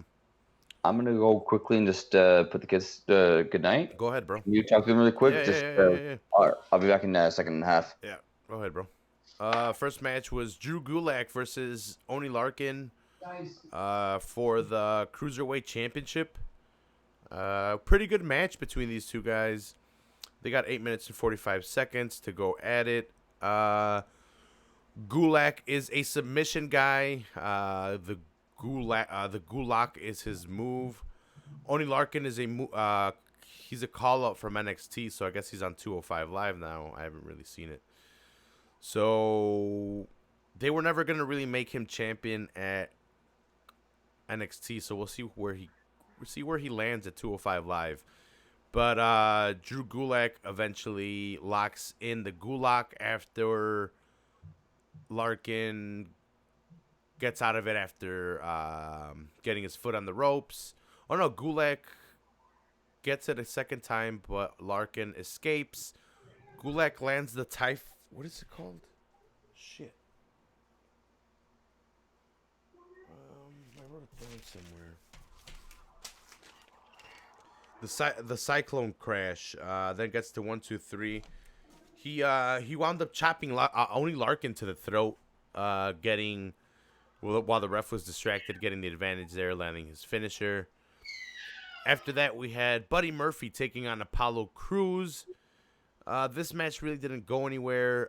We had Buddy Murphy getting attacked by the big dude.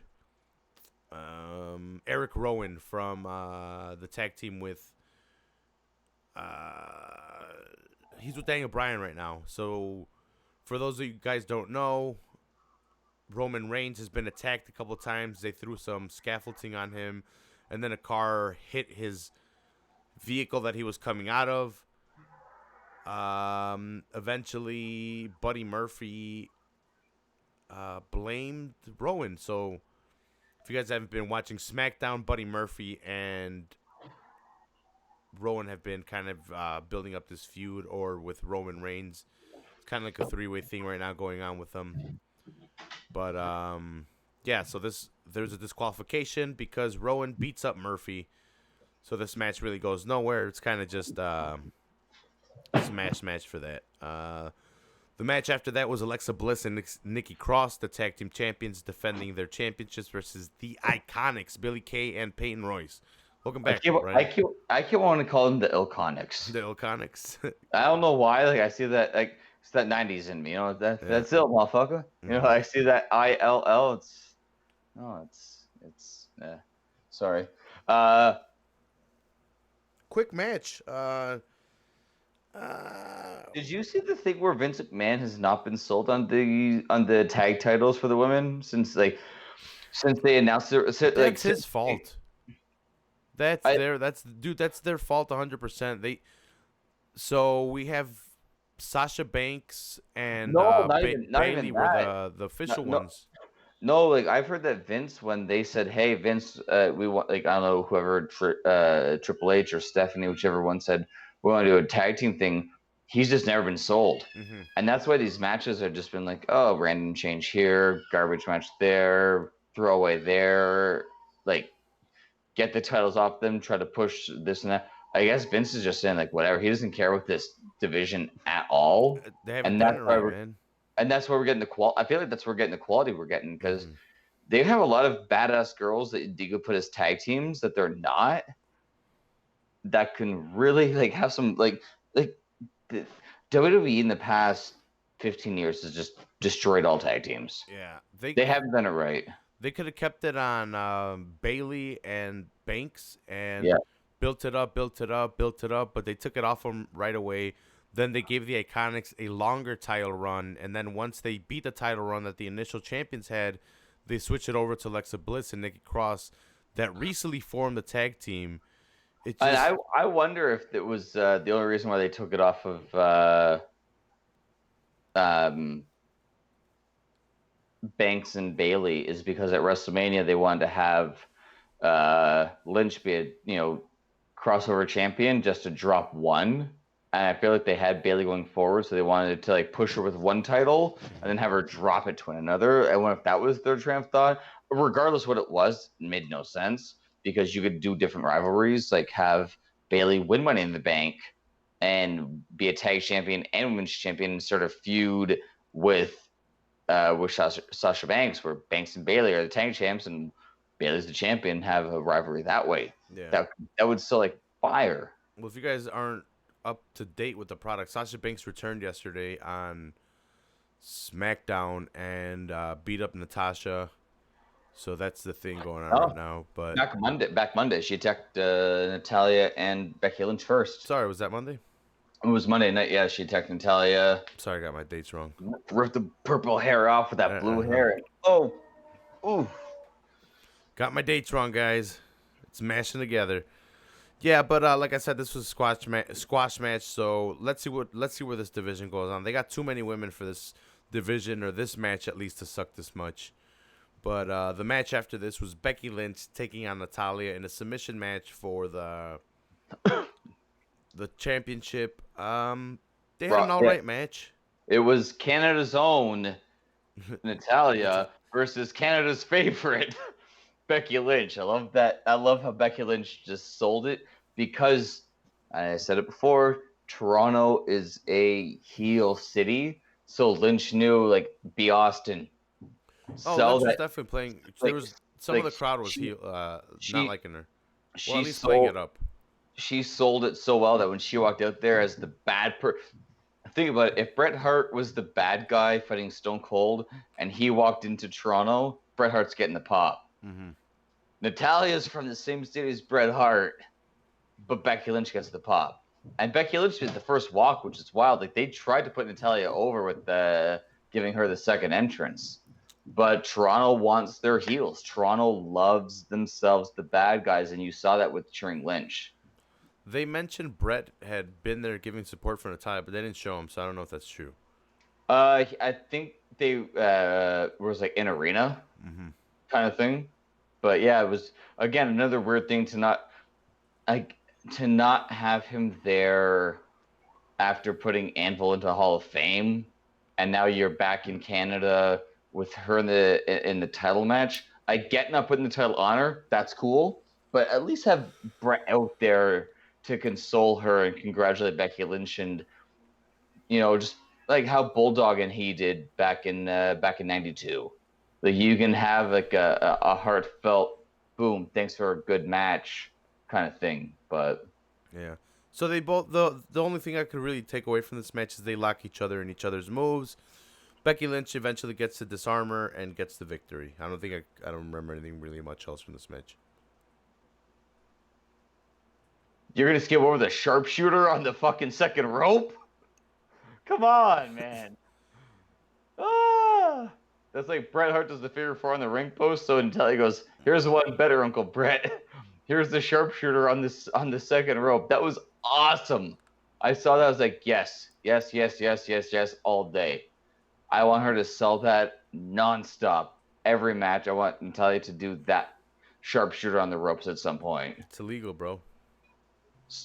Only after 4. But it's not a finisher. She can't get a finish. Yeah, but she could have got one there because it was anything goes. Tap. You can hold the rope and tap out. You lose. Yeah. So Becky Lynch picks up the win, retains her championship. Anything else on this match, Ryan? No. I honestly, I just love that sharpshooter on the second rope. Like I said ad nauseum a second ago, I love that spot. I love Natalya destroying the leg of Becky Lynch and then Becky Lynch destroying the arm of Natalya. I like how they went back and forth. It wasn't like the submission match of Bret Hart and Stone Cold where it was just destroy the opponent and then see what happens.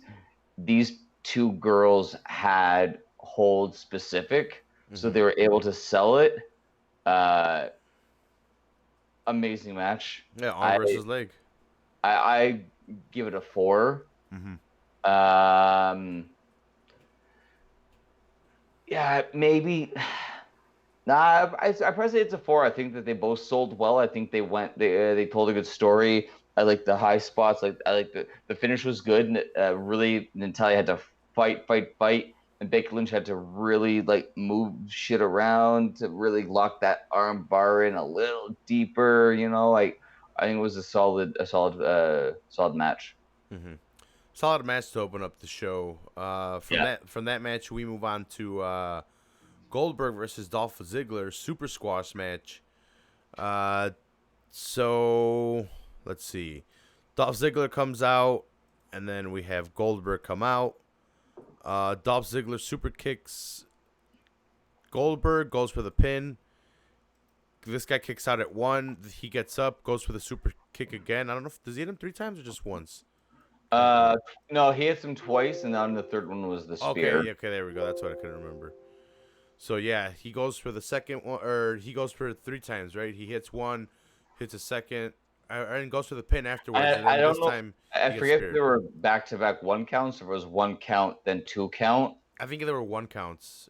Yeah, I know for sure the first one was a 1 count. I don't remember if the second was a 1 or 2, but I know for sure that third one turned into the spear. And oh god, Dolph Ziggler can sell a spear, man. Mm-hmm. I saw a rumor today that Vince McMahon denied his release, and I hope he's not wanting a release because I get why he'd want to go elsewhere, but god damn, I don't want to lose. I want to believe he can become like a Kofi Kingston kind of guy, like stick it out and get a solid title run. But Yeah, I don't know what we're doing with Goldberg. I don't like these one-offs, especially if he's just going to come squash Dolph Ziggler for a minute and 50 seconds like this. well, and to have Dolph Ziggler super kick Shawn Michaels on Jericho's show, or sorry, on the Miz's show, and then to come out for a contract signing, it's not me, and it's Goldberg, and then Goldberg squashes him, and the next night on Raw he's working with the Miz. It's like the Miz and him would have had a great match. You could have still beaten Dolph Ziggler, but had a good match, and you could have had Shawn Michaels in the Miz's corner and have the Miz, like this could be the Miz's big turn to be a solid face for a while. Like throwing Goldberg in there, all of a sudden it's like, well, why wasn't the Miz there? Like it makes no sense. Like it lost me a little bit. I don't know why Goldberg's there. I don't know why he's facing Dolph Ziggler. I don't know where Goldberg goes from here. Yeah, let's just move on. Dolph Ziggler calls him over, and he comes in and beats the shit out of him again, and he spears him. And then he says this is the second time, and Goldberg picks him up and says it's not worth it. Then he walks towards the ropes, and then he hits it, runs back, super spear. And again, like I like the fact that Ziggler sold these, like, oh fuck, like, but it's like it's not necessary. Like I'm almost upset at how they're using Ziggler. I almost want Ziggler to get a solid heel manager, like how Shawn Michaels had Diesel, not manager, sorry, bodyguard. He was with McIntyre, and they kind of stopped that real quick. But the thing about back when Ziggler was with Big E and Vicky Guerrero, you drop Vicky Guerrero and you have a big bodyguard with him, that goes over. Because now he's a heel who needs a bodyguard while he's the champion. Like he can talk, he can move, but he's a kind of a heel that needs to cheat from outside interference to get over, you know. But yeah, so next match after that was AJ Styles with the OC, the original club, taking on Ricochet. These guys had a fantastic match. AJ never disappoints. Ricochet, I've been sold on Ricochet since I've seen him as Prince Puma. I take him as this generation's Rey Mysterio. Yeah, that was exactly what I thought watching this match. These guys have an awesome match. It's for the United States Championship, but the story of the match is Ricochet getting fucked with by the Carl Anderson and Luke Gallows. Every time he gets something over on AJ. Well, and the story of AJ realizing, well, if Ricochet's flying, I'm at a disadvantage. So selling that knee and Ricochet power, like he would do, like get his ass kicked. He'd do like a punch, and then he'd stand, he'd jump on one foot, and then quick pin, and then he's hurt again. Like that's a perfect sell. Like that's showing like he's going balls to the wall on his leg while he can, and then I can't go any farther after that kick. Like I need to rest. Like Ricochet sold a lot of those that he sold that knee were so great. Probably one of the best sells of a knee injury I've seen. Yeah. He fucks up AJ, but then the club messes with him. This is what leads up to the finish. And then so he he takes the club out of the picture real quick by fucking him up on the outside from the apron, and then he goes to the top rope, and he goes for his move on AJ while AJ's standing, but AJ catches him in the power bomb position and puts him in the Yeah, Styles Clash and gets the Styles Clash and gets the win. Crazy ass catch on you there. know, but there were so many other like that one-legged springboard. Mm-hmm. Oh, Dude, these guys put on a hell of I, a match. I didn't know what to. I thought he was because they were kind of selling that he could push himself for a brief instant. So that's what I was expecting. And then when he went up with one leg, I was like, oh god damn. And these guys have gone what Ricochet beat Styles took it back. So this is at least their third title match. Maybe I may have had like a Raw disqualification match tossed in here or there. I'm not sure, but well, since Extreme Rules, man. God damn these two. Yeah, awesome match, man. One of the better ones of the night. I don't know what I'd rate it. Definitely, probably 3.5.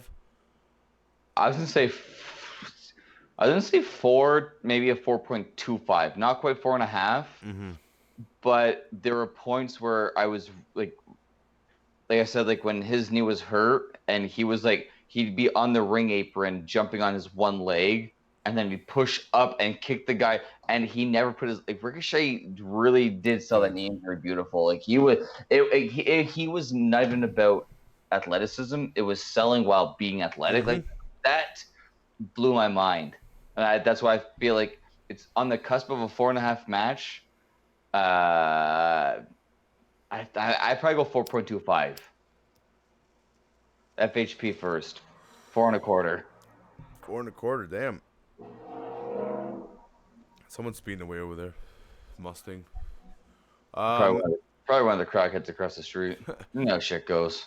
Match after this, we had Bayley taking on Ember Moon for the WWE SmackDown Women's Championship. Bayley defending. Another fucking great women's match. Yeah. To be honest, I found it kind of boring. I don't know if it was because of the match before this. I just felt like it was a SmackDown level match. Okay. Nothing like it's a good match. Don't get me wrong, but this is SummerSlam, and this is for the title. This to me seemed like it was just Bayley versus Ember Moon on SmackDown. No title stipulations. Nothing really. See, there was no feud behind it either.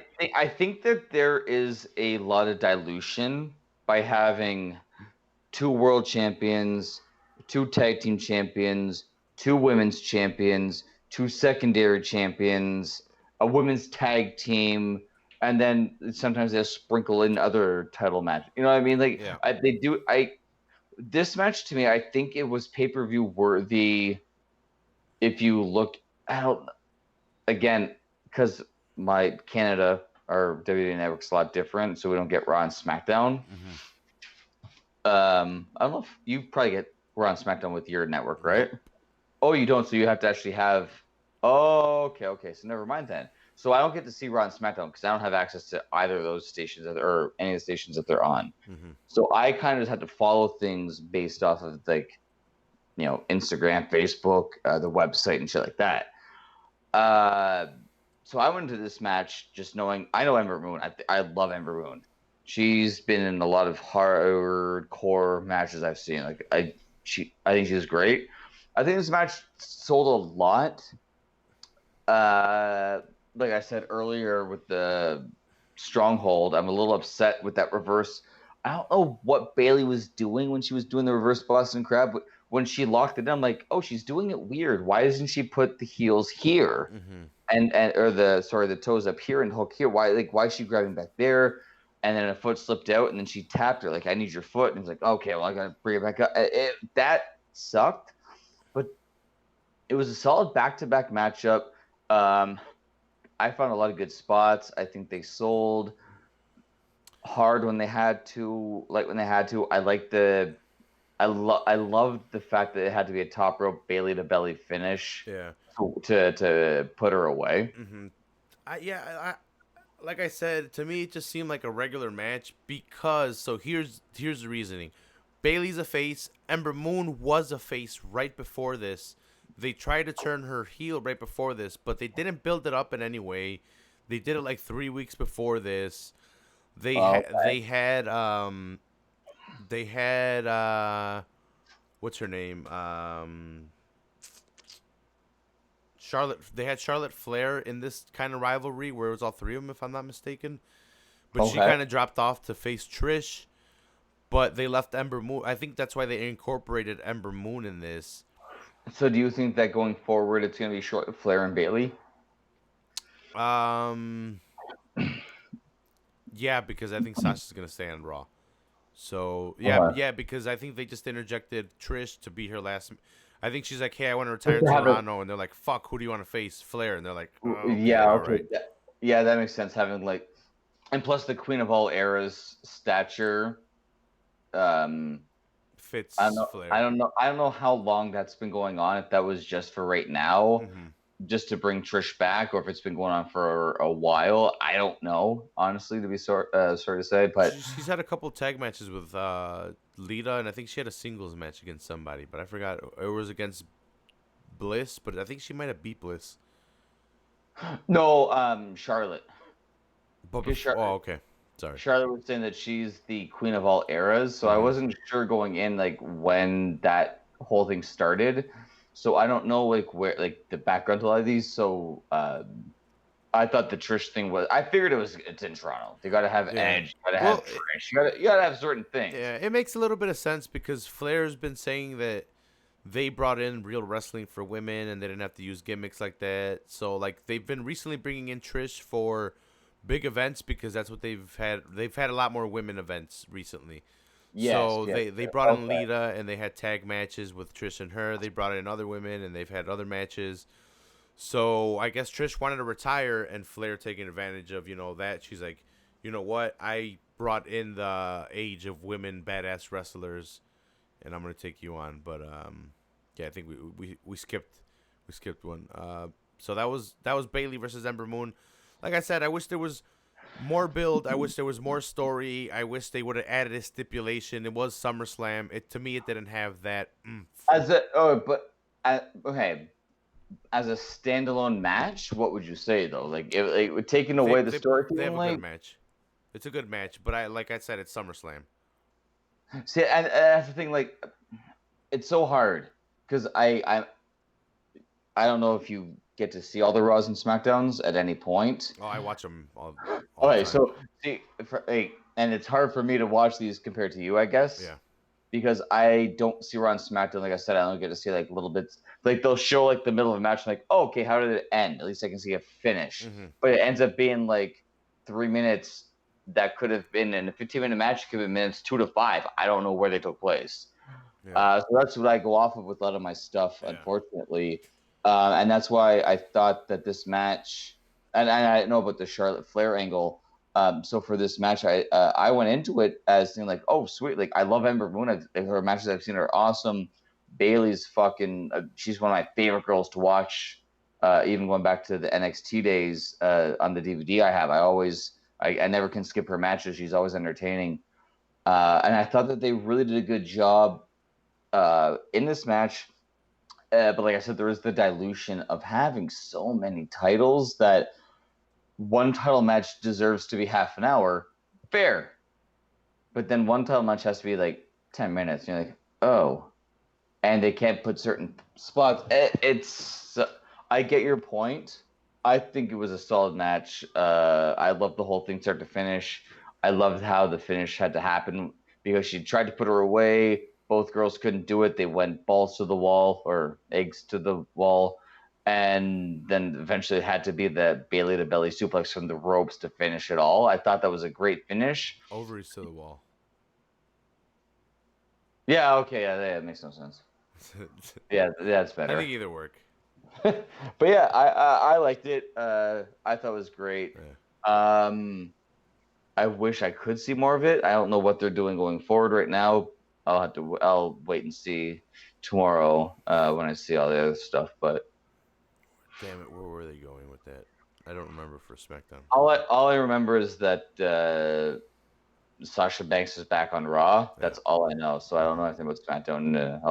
I'll look it up tomorrow. I forgot what happened with the women's. But next match after that was Kevin Owens taking on Shane McMahon. Shane What? McMahon. What? This is for the Kevin Owens. If he loses, he has to quit WWE.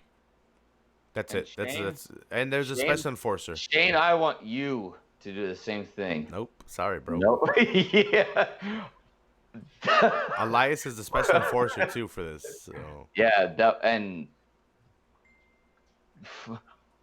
great match. Yeah, they tell a great story. They tell a great story. This has been building over time, so it's got history, it's got build, it's got your face, it's got Austin your heel. McMahon Austin part 2, McMahon, dude, yep. man. It's so, but it's if Austin ever broke his neck, part 2, really, because Austin could use the ropes the way that KO does. Yeah. Great match between both of them, but he's getting fucked with Elias the whole time. Whenever he's trying to do outside moves like his cannonball or his suicide dives and trying to fuck with Shane, Elias interferes. Ultimately, Kevin Owens fucks up Elias, brings in a chair, and wants to hit Shane with it. But if he gets disqualified, which the ref is going to telling him you're going to get disqualified, he's going to lose. But that's where the referee was out cold too, because the referee was with Elias. Okay, yeah. And then he took him out, and then he picks up the chair and he goes up, and the referee climbs into the ring. And you're like, oh shit, this is how they're gonna end it. Shane's gonna win by DQ. What's the storyline gonna go next? Is Austin's been fired before. Yeah. And then the referee's like, don't do it. He's like, he's Canadian. Kevin Owens. He's from my part of Canada, Quebec, the good people. Mm-hmm. He says, oui, monsieur. He drops the chair, and he goes on and kicks lay ass. Yeah, so the ref grabs the chair, takes it outside. Kevin Owens hits Shane in the nuts, stuns him with a Stone Cold Stunner. 1, 2, 3. That's the end of that chapter. I love these kind of matches. I'm always a sucker for a career on the line match because there's always just so you know, this isn't over on SmackDown. Kevin Owens is going into the King of the Ring, so they're bringing back King of the Ring tournament, and he's slated to go into it. But Shane McMahon has fined Kevin Owens $100,000 for hitting Elias, and for hitting him in the nuts, and then he made Elias the special enforcer versus Kevin Owens and Samoa Joe on SmackDown. So this is going to continue on. Oh. So you gotta believe then that Kevin Owens is gonna win King of the Ring. This is King of the Ring '96 all over again. Could be, because it sounds continuing and he's in the tournament. It sounds like it. He's a very viable candidate. I mean, it could be something stupid where they're gonna like. Oh no, not stupid. I mean, it could be a storyline where maybe they're gonna go with maybe Elias is finally gonna get in the ring. And actually get it. In there. He's in the tournament. Like maybe he's gonna actually like. Not just take a finisher after playing the guitar. Like, I don't know. I thought this match was great. I love this match. Like I said, I'm a sucker for career on the lines because you never know which way it's gonna go. Watching the matches early on, it's like, fuck, no, The Rock lost. The Rock lost. Taker, they're fired, and they come back like, what? Are they back? And there's like always like those weird stipulations, so you never really know. Or it's gonna be like a DQ where it's like, well, you never beat me, so like I'm not really gone, kind of thing. It had to be pinfall. So you never know where they're gonna go. So I'm happy. I love the. Oh, it was so awesome to be like, you're right. I'm not getting with the chair.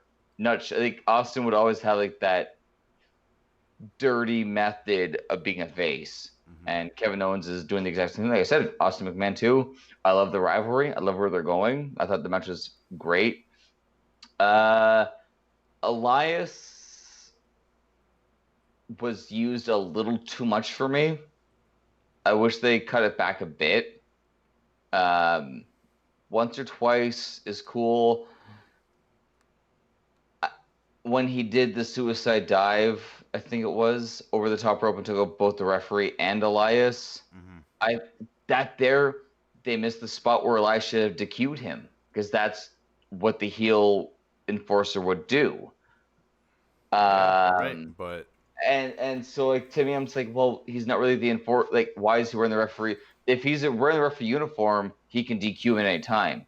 But if it's only an enforcer is to make sure he follows the rules, well, if he punches him, he can't be DQ'd, so he could punch him at any time. So it's kind of like, to me, that was a lost in translation. But like I said, the storyline, I'm loving it. I did see the King of the Ring earlier today. I forget all 16 guys, obviously, because it was, I guess, yeah, I can remember 16 guys have to ring something once. But I knowing that what you just said about Samoa Joe and Elias as the enforcer or referee, there, I like Kevin Owens going forward, and I hope that they really, really build something off, because I read one too many rumors about him leaving WWE after SummerSlam. no, And he's got a big contract. He just signed that I not long ago. see.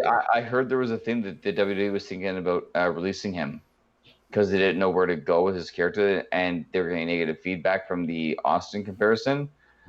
And I thought that, and I knew about the re-signing thing because of when he was out for 8 months. He was out for a while. Because of the knees. Yeah, and he was doing like random bowling segments and stuff. Mm-hmm. Yeah, so I was, but I'm hoping that they go forward with him really strong. Oh, 100%. I think those were all just rumors. I haven't seen them at all. So no, that means that. Oh, that's good things then. Next match after this was Charlotte Flair taking on Trish Stratus in a singles match. This is Trish Stratus' goodbye. Raph, Yeah. were you after this match stratified? Stratified. In the beginning, I wasn't. It took Trish a little bit time to warm up. She was kind of slow getting into positions with Flair. Flair was helping her. You know what I think it was? Height. Okay, maybe she just hasn't wrestled someone that's tall. Because when I went back and, well, not went back because I didn't watch her catalog. Watching this match, I remember thinking like, fuck, like she didn't fight girls taller than 5'6", 5'7", like Mickey James, Lita, Ivory, Jacqueline. Forget the one girl's name, black girl. She was really fucking tough. I'm gonna drop blank on it, but I don't remember her ever having to fight girls that were really tall. And I think for her, no matter how much preparation it took, I feel like she would need a solid 3-4 months of working with someone. Because watch that stare down. That was a big. This isn't Andre and Hogan. Like these are the athletic girls that have like 8-9 inch height difference. Yeah, so this was pretty much Trisha's goodbye. She's putting her. Don't say that. She's putting on her moves on display. Charlotte's really just kind of putting it to her, beating the shit out of her, and talking shit to her, calling her old school. I really wasn't that super impressed by it. Like I said, it's really Trisha's goodbye, and because it was in Canada. What did you think about the bump where she was on the apron and she like landed on her? Wasn't it like on her back, or it was? They said tailbone. I don't.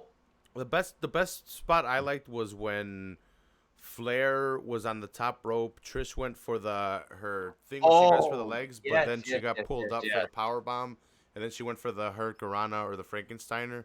That was my favorite spot of the match. Because that thing was reversed, like, yeah, because it was reversed like 2 or 3 times too going into it. That was a fucking good sell. Yeah. Actually, you know what? It was a better match than I thought. Like I said, it just took Trish a little bit of time to get warmed up. But once she did, she was going on all cylinders. What she can. Flair definitely is the better of the wrestlers. She is and the there was queen of the eras. There was a lot of miscues in this match. There were. And the hard thing was near the end, Trish went to make a move and she missed. and I was like, oh fuck, another miss. But I literally was watching like, oh god, another one, Mm-hmm. and then Flair hit her, and like, oh, that was a spot.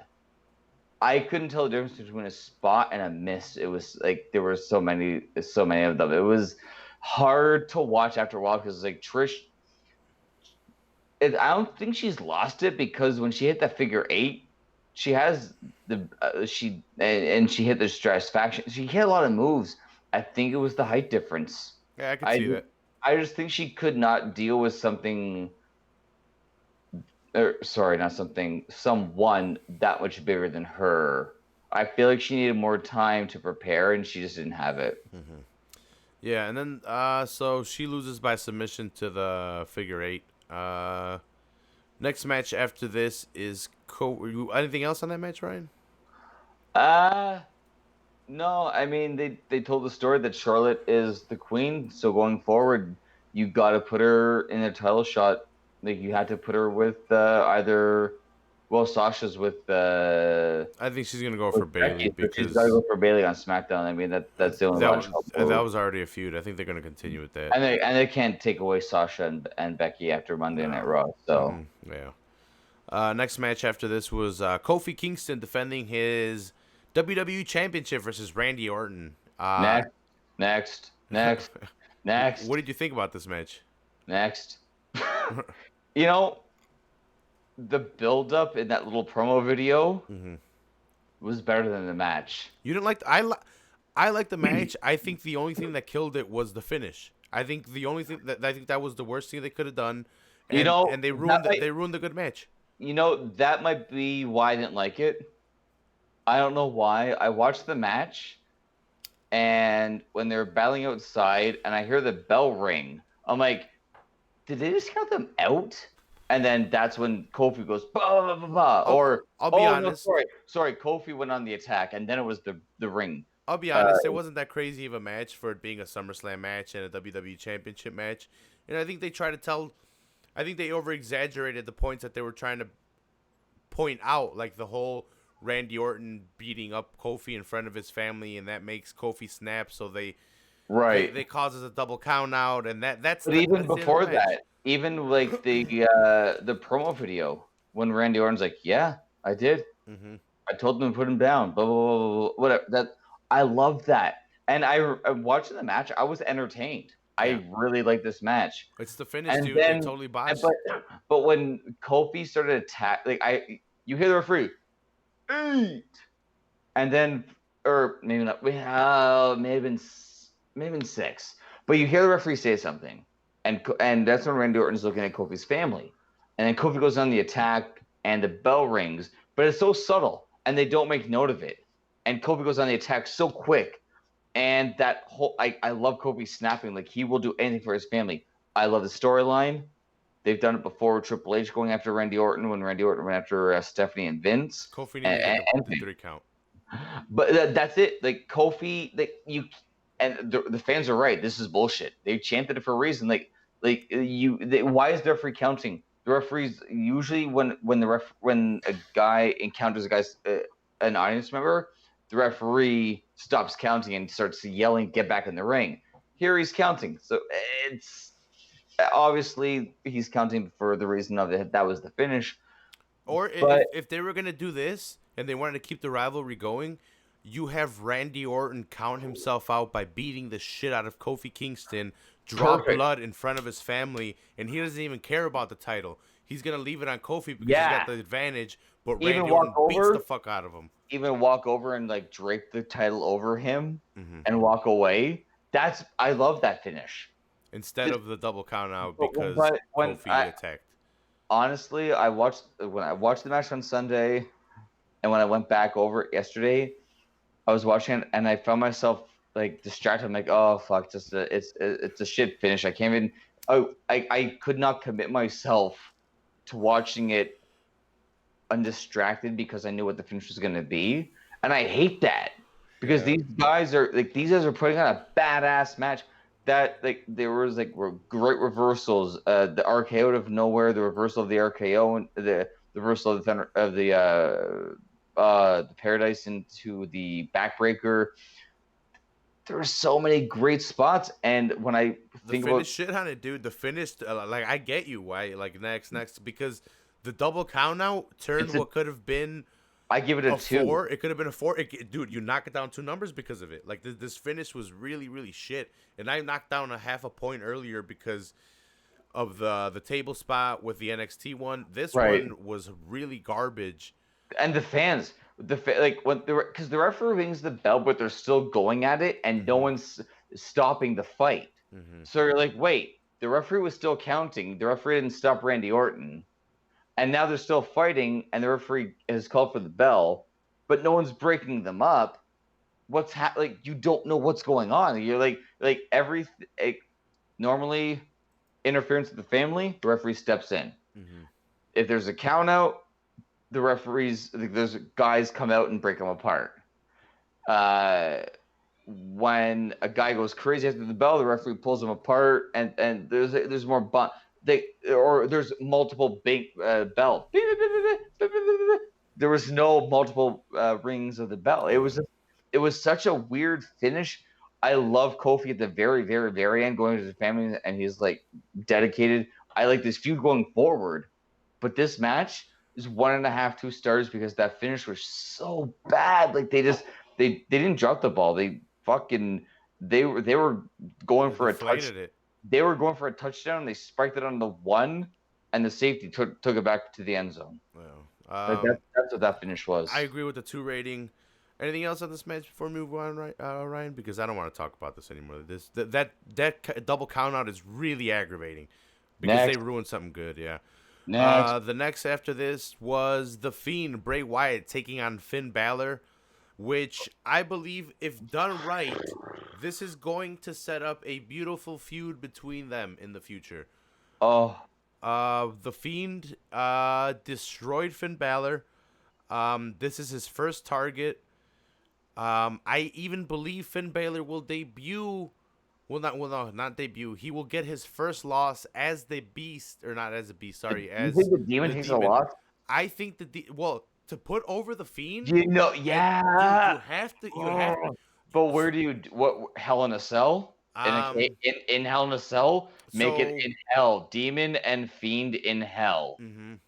How I don't know how else you do But that. but how this is how you The Fiend, this is how we the get it Fiend- going The Fiend has to beat up Bray Wyatt in the house. Like, in the Funhouse. in the fun house. We got to keep away from a Funhouse match. That should never happen. But the Fiend needs to go on a winning streak of the lower guys. I think beating Finn right away was a good choice to put him over with the crowd. But now You let's have him think- go on destroying. I Do wouldn't you- say jobbers. I wouldn't say the jobbers. Do you remember? Kane's? Do you remember Kane's debuts at all? Are you familiar with how Kane started in WWE? when he came and tore the? Well, so after he tore the Hell in a Cell and he Tombstone Taker, do you remember what happened next? Taker refused to face him because he didn't want to face his No, brother. he came out every Monday Night Raw. Flash Funk, the Hardy Boys, I think Edge, choke slam. It was the middle of a match, and the lights would go out and the music would play. It'd be that red light. Mhm. Kane comes out, choke slam, Tombstone, walk out, and that's it. That's it. Well, There was no I think That's we what the Fiend has- need the that Fiend right has- now. because think about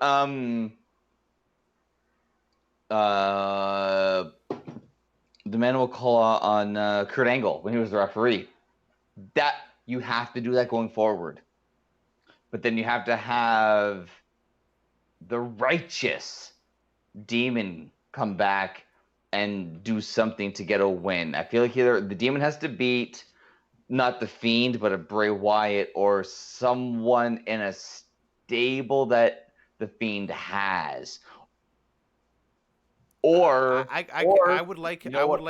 I would like the Demon beating Bray Wyatt somehow or attacking Bray Wyatt. no, you know what you do? The Fiend loses, or no, the Fiend and the Demon just battle on a random pay-per-view. I know we just fucking ripped it apart, but in a proper setup, in a double count out, where they're just like destroying each other, like they're just going back and forth, and they just battle up the ring. Make it a Raw, or something that leads into the pay-per-view. But they can have something going on here because if Finn, I heard, wanted a little bit of time off, just like a vacation. So if we have Bray doing that whole Kane thing where we get a nice build up where he's beating up the lower guys that cruiserweight level, Bring up your tag NXT level, guys, have an NXT yeah, matchup on NXT Raw, guys, yeah. and 205 guys on SmackDown, and the Fiend just shows up and destroys them. Mm-hmm. And then we build up to something with him and the Demon. It'll be very interesting. I think it'll have a lot of hype, and we have a Demon versus Fiend thing. And I heard that they were gonna stop Bray Wyatt from using the decapitated head. I don't know if that's true. I heard that it's already been removed off of all WWE social media. They've announced they're not going to use it going forward because it's too graphic. I get it. If it's a pay-per-view, fuck off. Yeah. Like I'm sorry.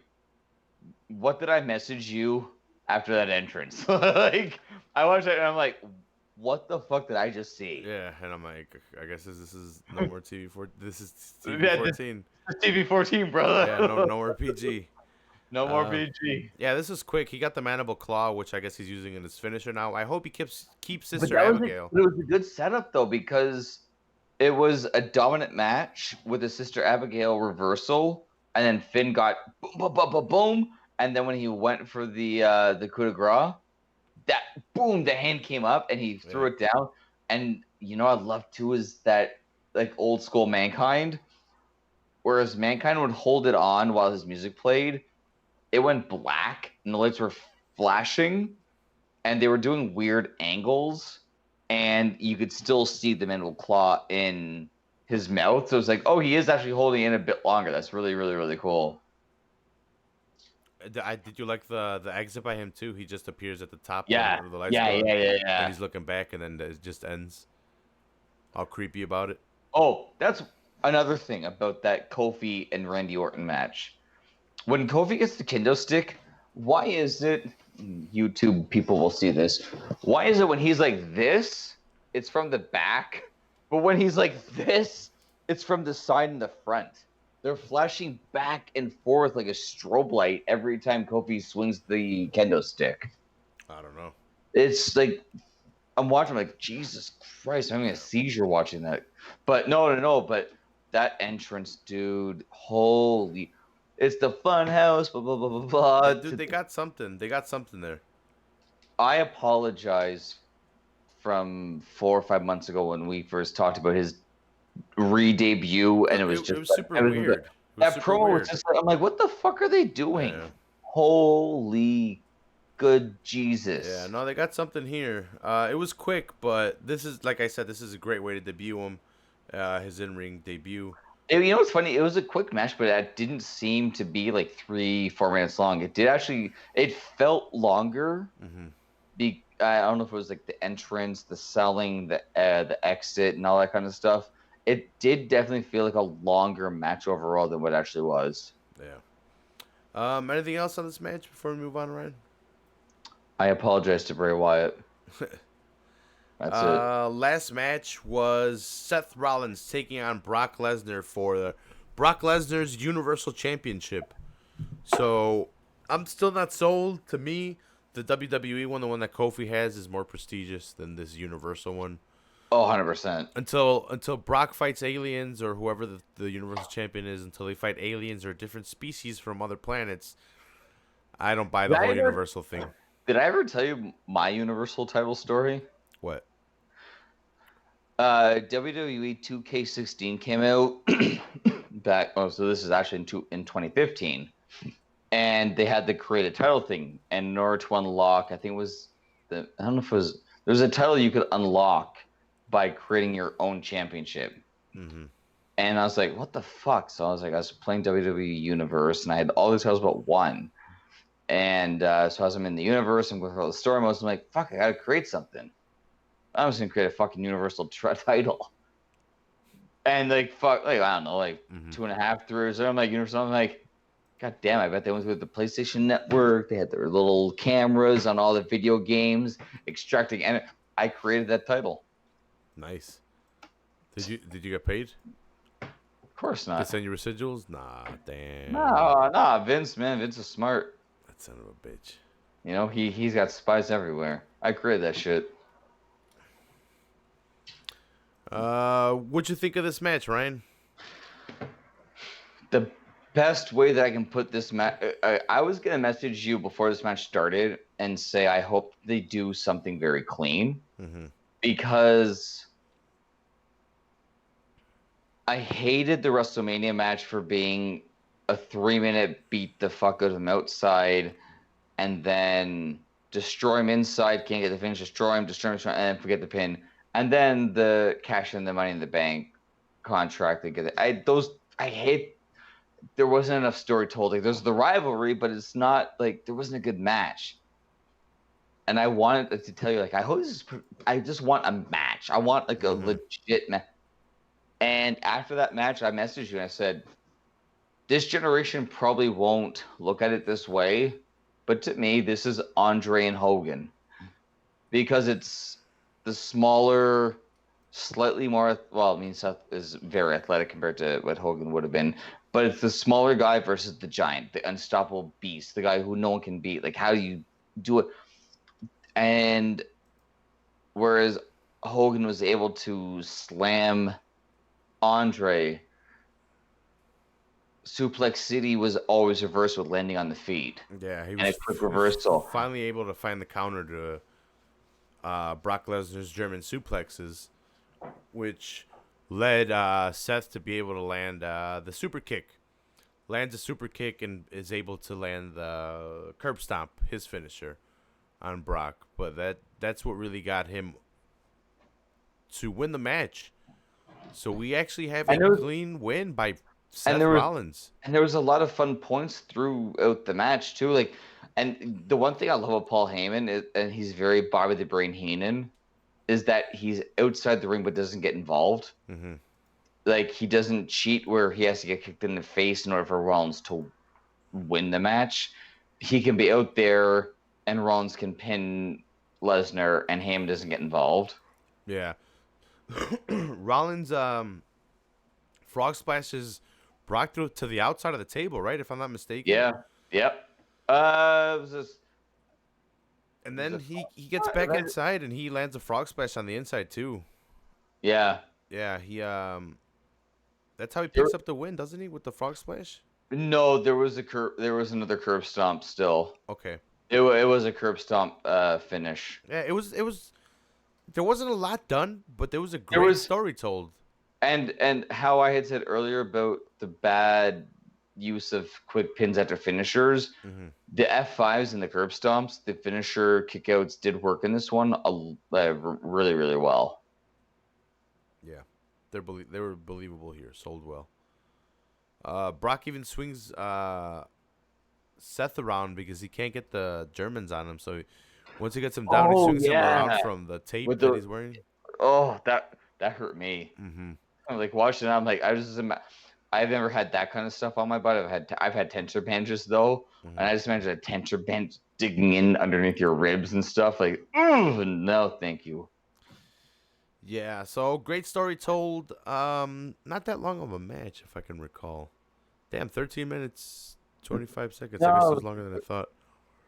Nah, it's your Brock Lesnar match. Yeah, there's just wasn't a lot of done. There was a lot of selling by Seth because he was hurt. But he's able to pull it off. He's able to land some frog splashes, one through the table, one inside the ring. He's able to land multiple curb stomps. He's able to land a couple of super kicks. And like I said, it was a clean finish. It got a nice pop. He got nice pyro at the end. Yeah, that's all I got on that match. It wasn't that crazy of a match besides Seth winning. I didn't think he was going to go over. No, that's kind of why I was so excited for this match, because I thought that they were going to keep it on Brock, but I also thought that they would put it on Seth, so I really didn't know where they were going. So that did hold my attention a lot, so I was excited to see where they're going to go. And then when Seth was reversing the suplexes, and then when Brock was hitting the suplexes, and then when Brock was kicking out of the finishers or the setups, and it was not a 5-star match, but it did what it was supposed to do. And I think this match is a solid 4 because of the fact that it did what it was supposed to do, and it did tell a great story. It didn't need a lot to tell a great story. Yeah. All right, Ryan. I think that's it on this SummerSlam 2019 NXT Takeover breakdown we just did. Toronto. Yeah, Toronto. We just did 2.5 hours. There were 2 big pay-per-views. They were fun. Yeah, 3 hours for NXT, and this one was like 6 hours. Yeah. So it was a lot of matches. So I said to Kara, it was Sunday night. I said, Kara, we're at the park because I gotta get home. I go watch pay-per-view. Does she watch wrestling with you or no? Do you make her? She hates it. You should make her watch it with you. Oh, she'll watch it when she's doing yoga. And she's so I'm like, that match last night when this happened. And she goes, I'm not going to lie to you. I blocked that all out.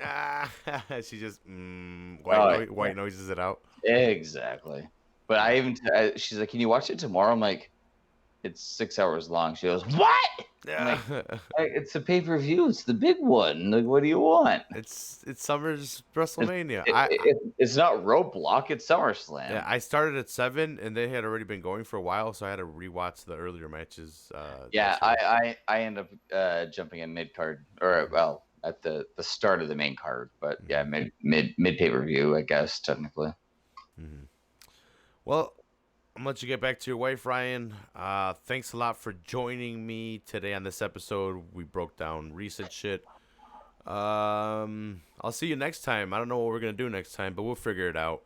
Yeah, we'll talk. Yeah, I guess we have a lot of options going forward now that we've kind of expanded what we like to talk about between guys, random matches, pay-per-view. So yeah. I'll talk to you tomorrow on Average Joe's. It's been a while. It's going to be a month tomorrow, actually, since we've done an episode for Average Joe's. Yeah, so I'll see you there tomorrow. Thanks a lot for helping me out here. Thanks again for having me. No problem. Where can they find you, Ryan? Any plugs? You know what? If you want to find out if you want to see my fun family, or you want to see some, hopefully what you would find is to be inspiring pics of vegetarian, vegan cuisine. Our .demps16, I believe, is my Instagram. Otherwise, find me on Facebook, Ryan Dempsey. You'll find me. I'm not on Twitter. Yeah, look for me if you want to. Hit me up if you want to. Cool. Check out the rewrites for anyone in Chicago. They are playing Pilsen Fest this weekend live. Go ahead and subscribe to the channel on YouTube, iTunes, Podbean, anywhere and everywhere. For the podcast, hundreds of episodes, hundreds of hours. 1 year ago yesterday, R.I.P. Anvil. R.I.P. Anvil. R.I.P. Anvil, brother. I'll see you guys next time. I'm Raphael. He's Ryan Dempsey. See you guys next time. Peace.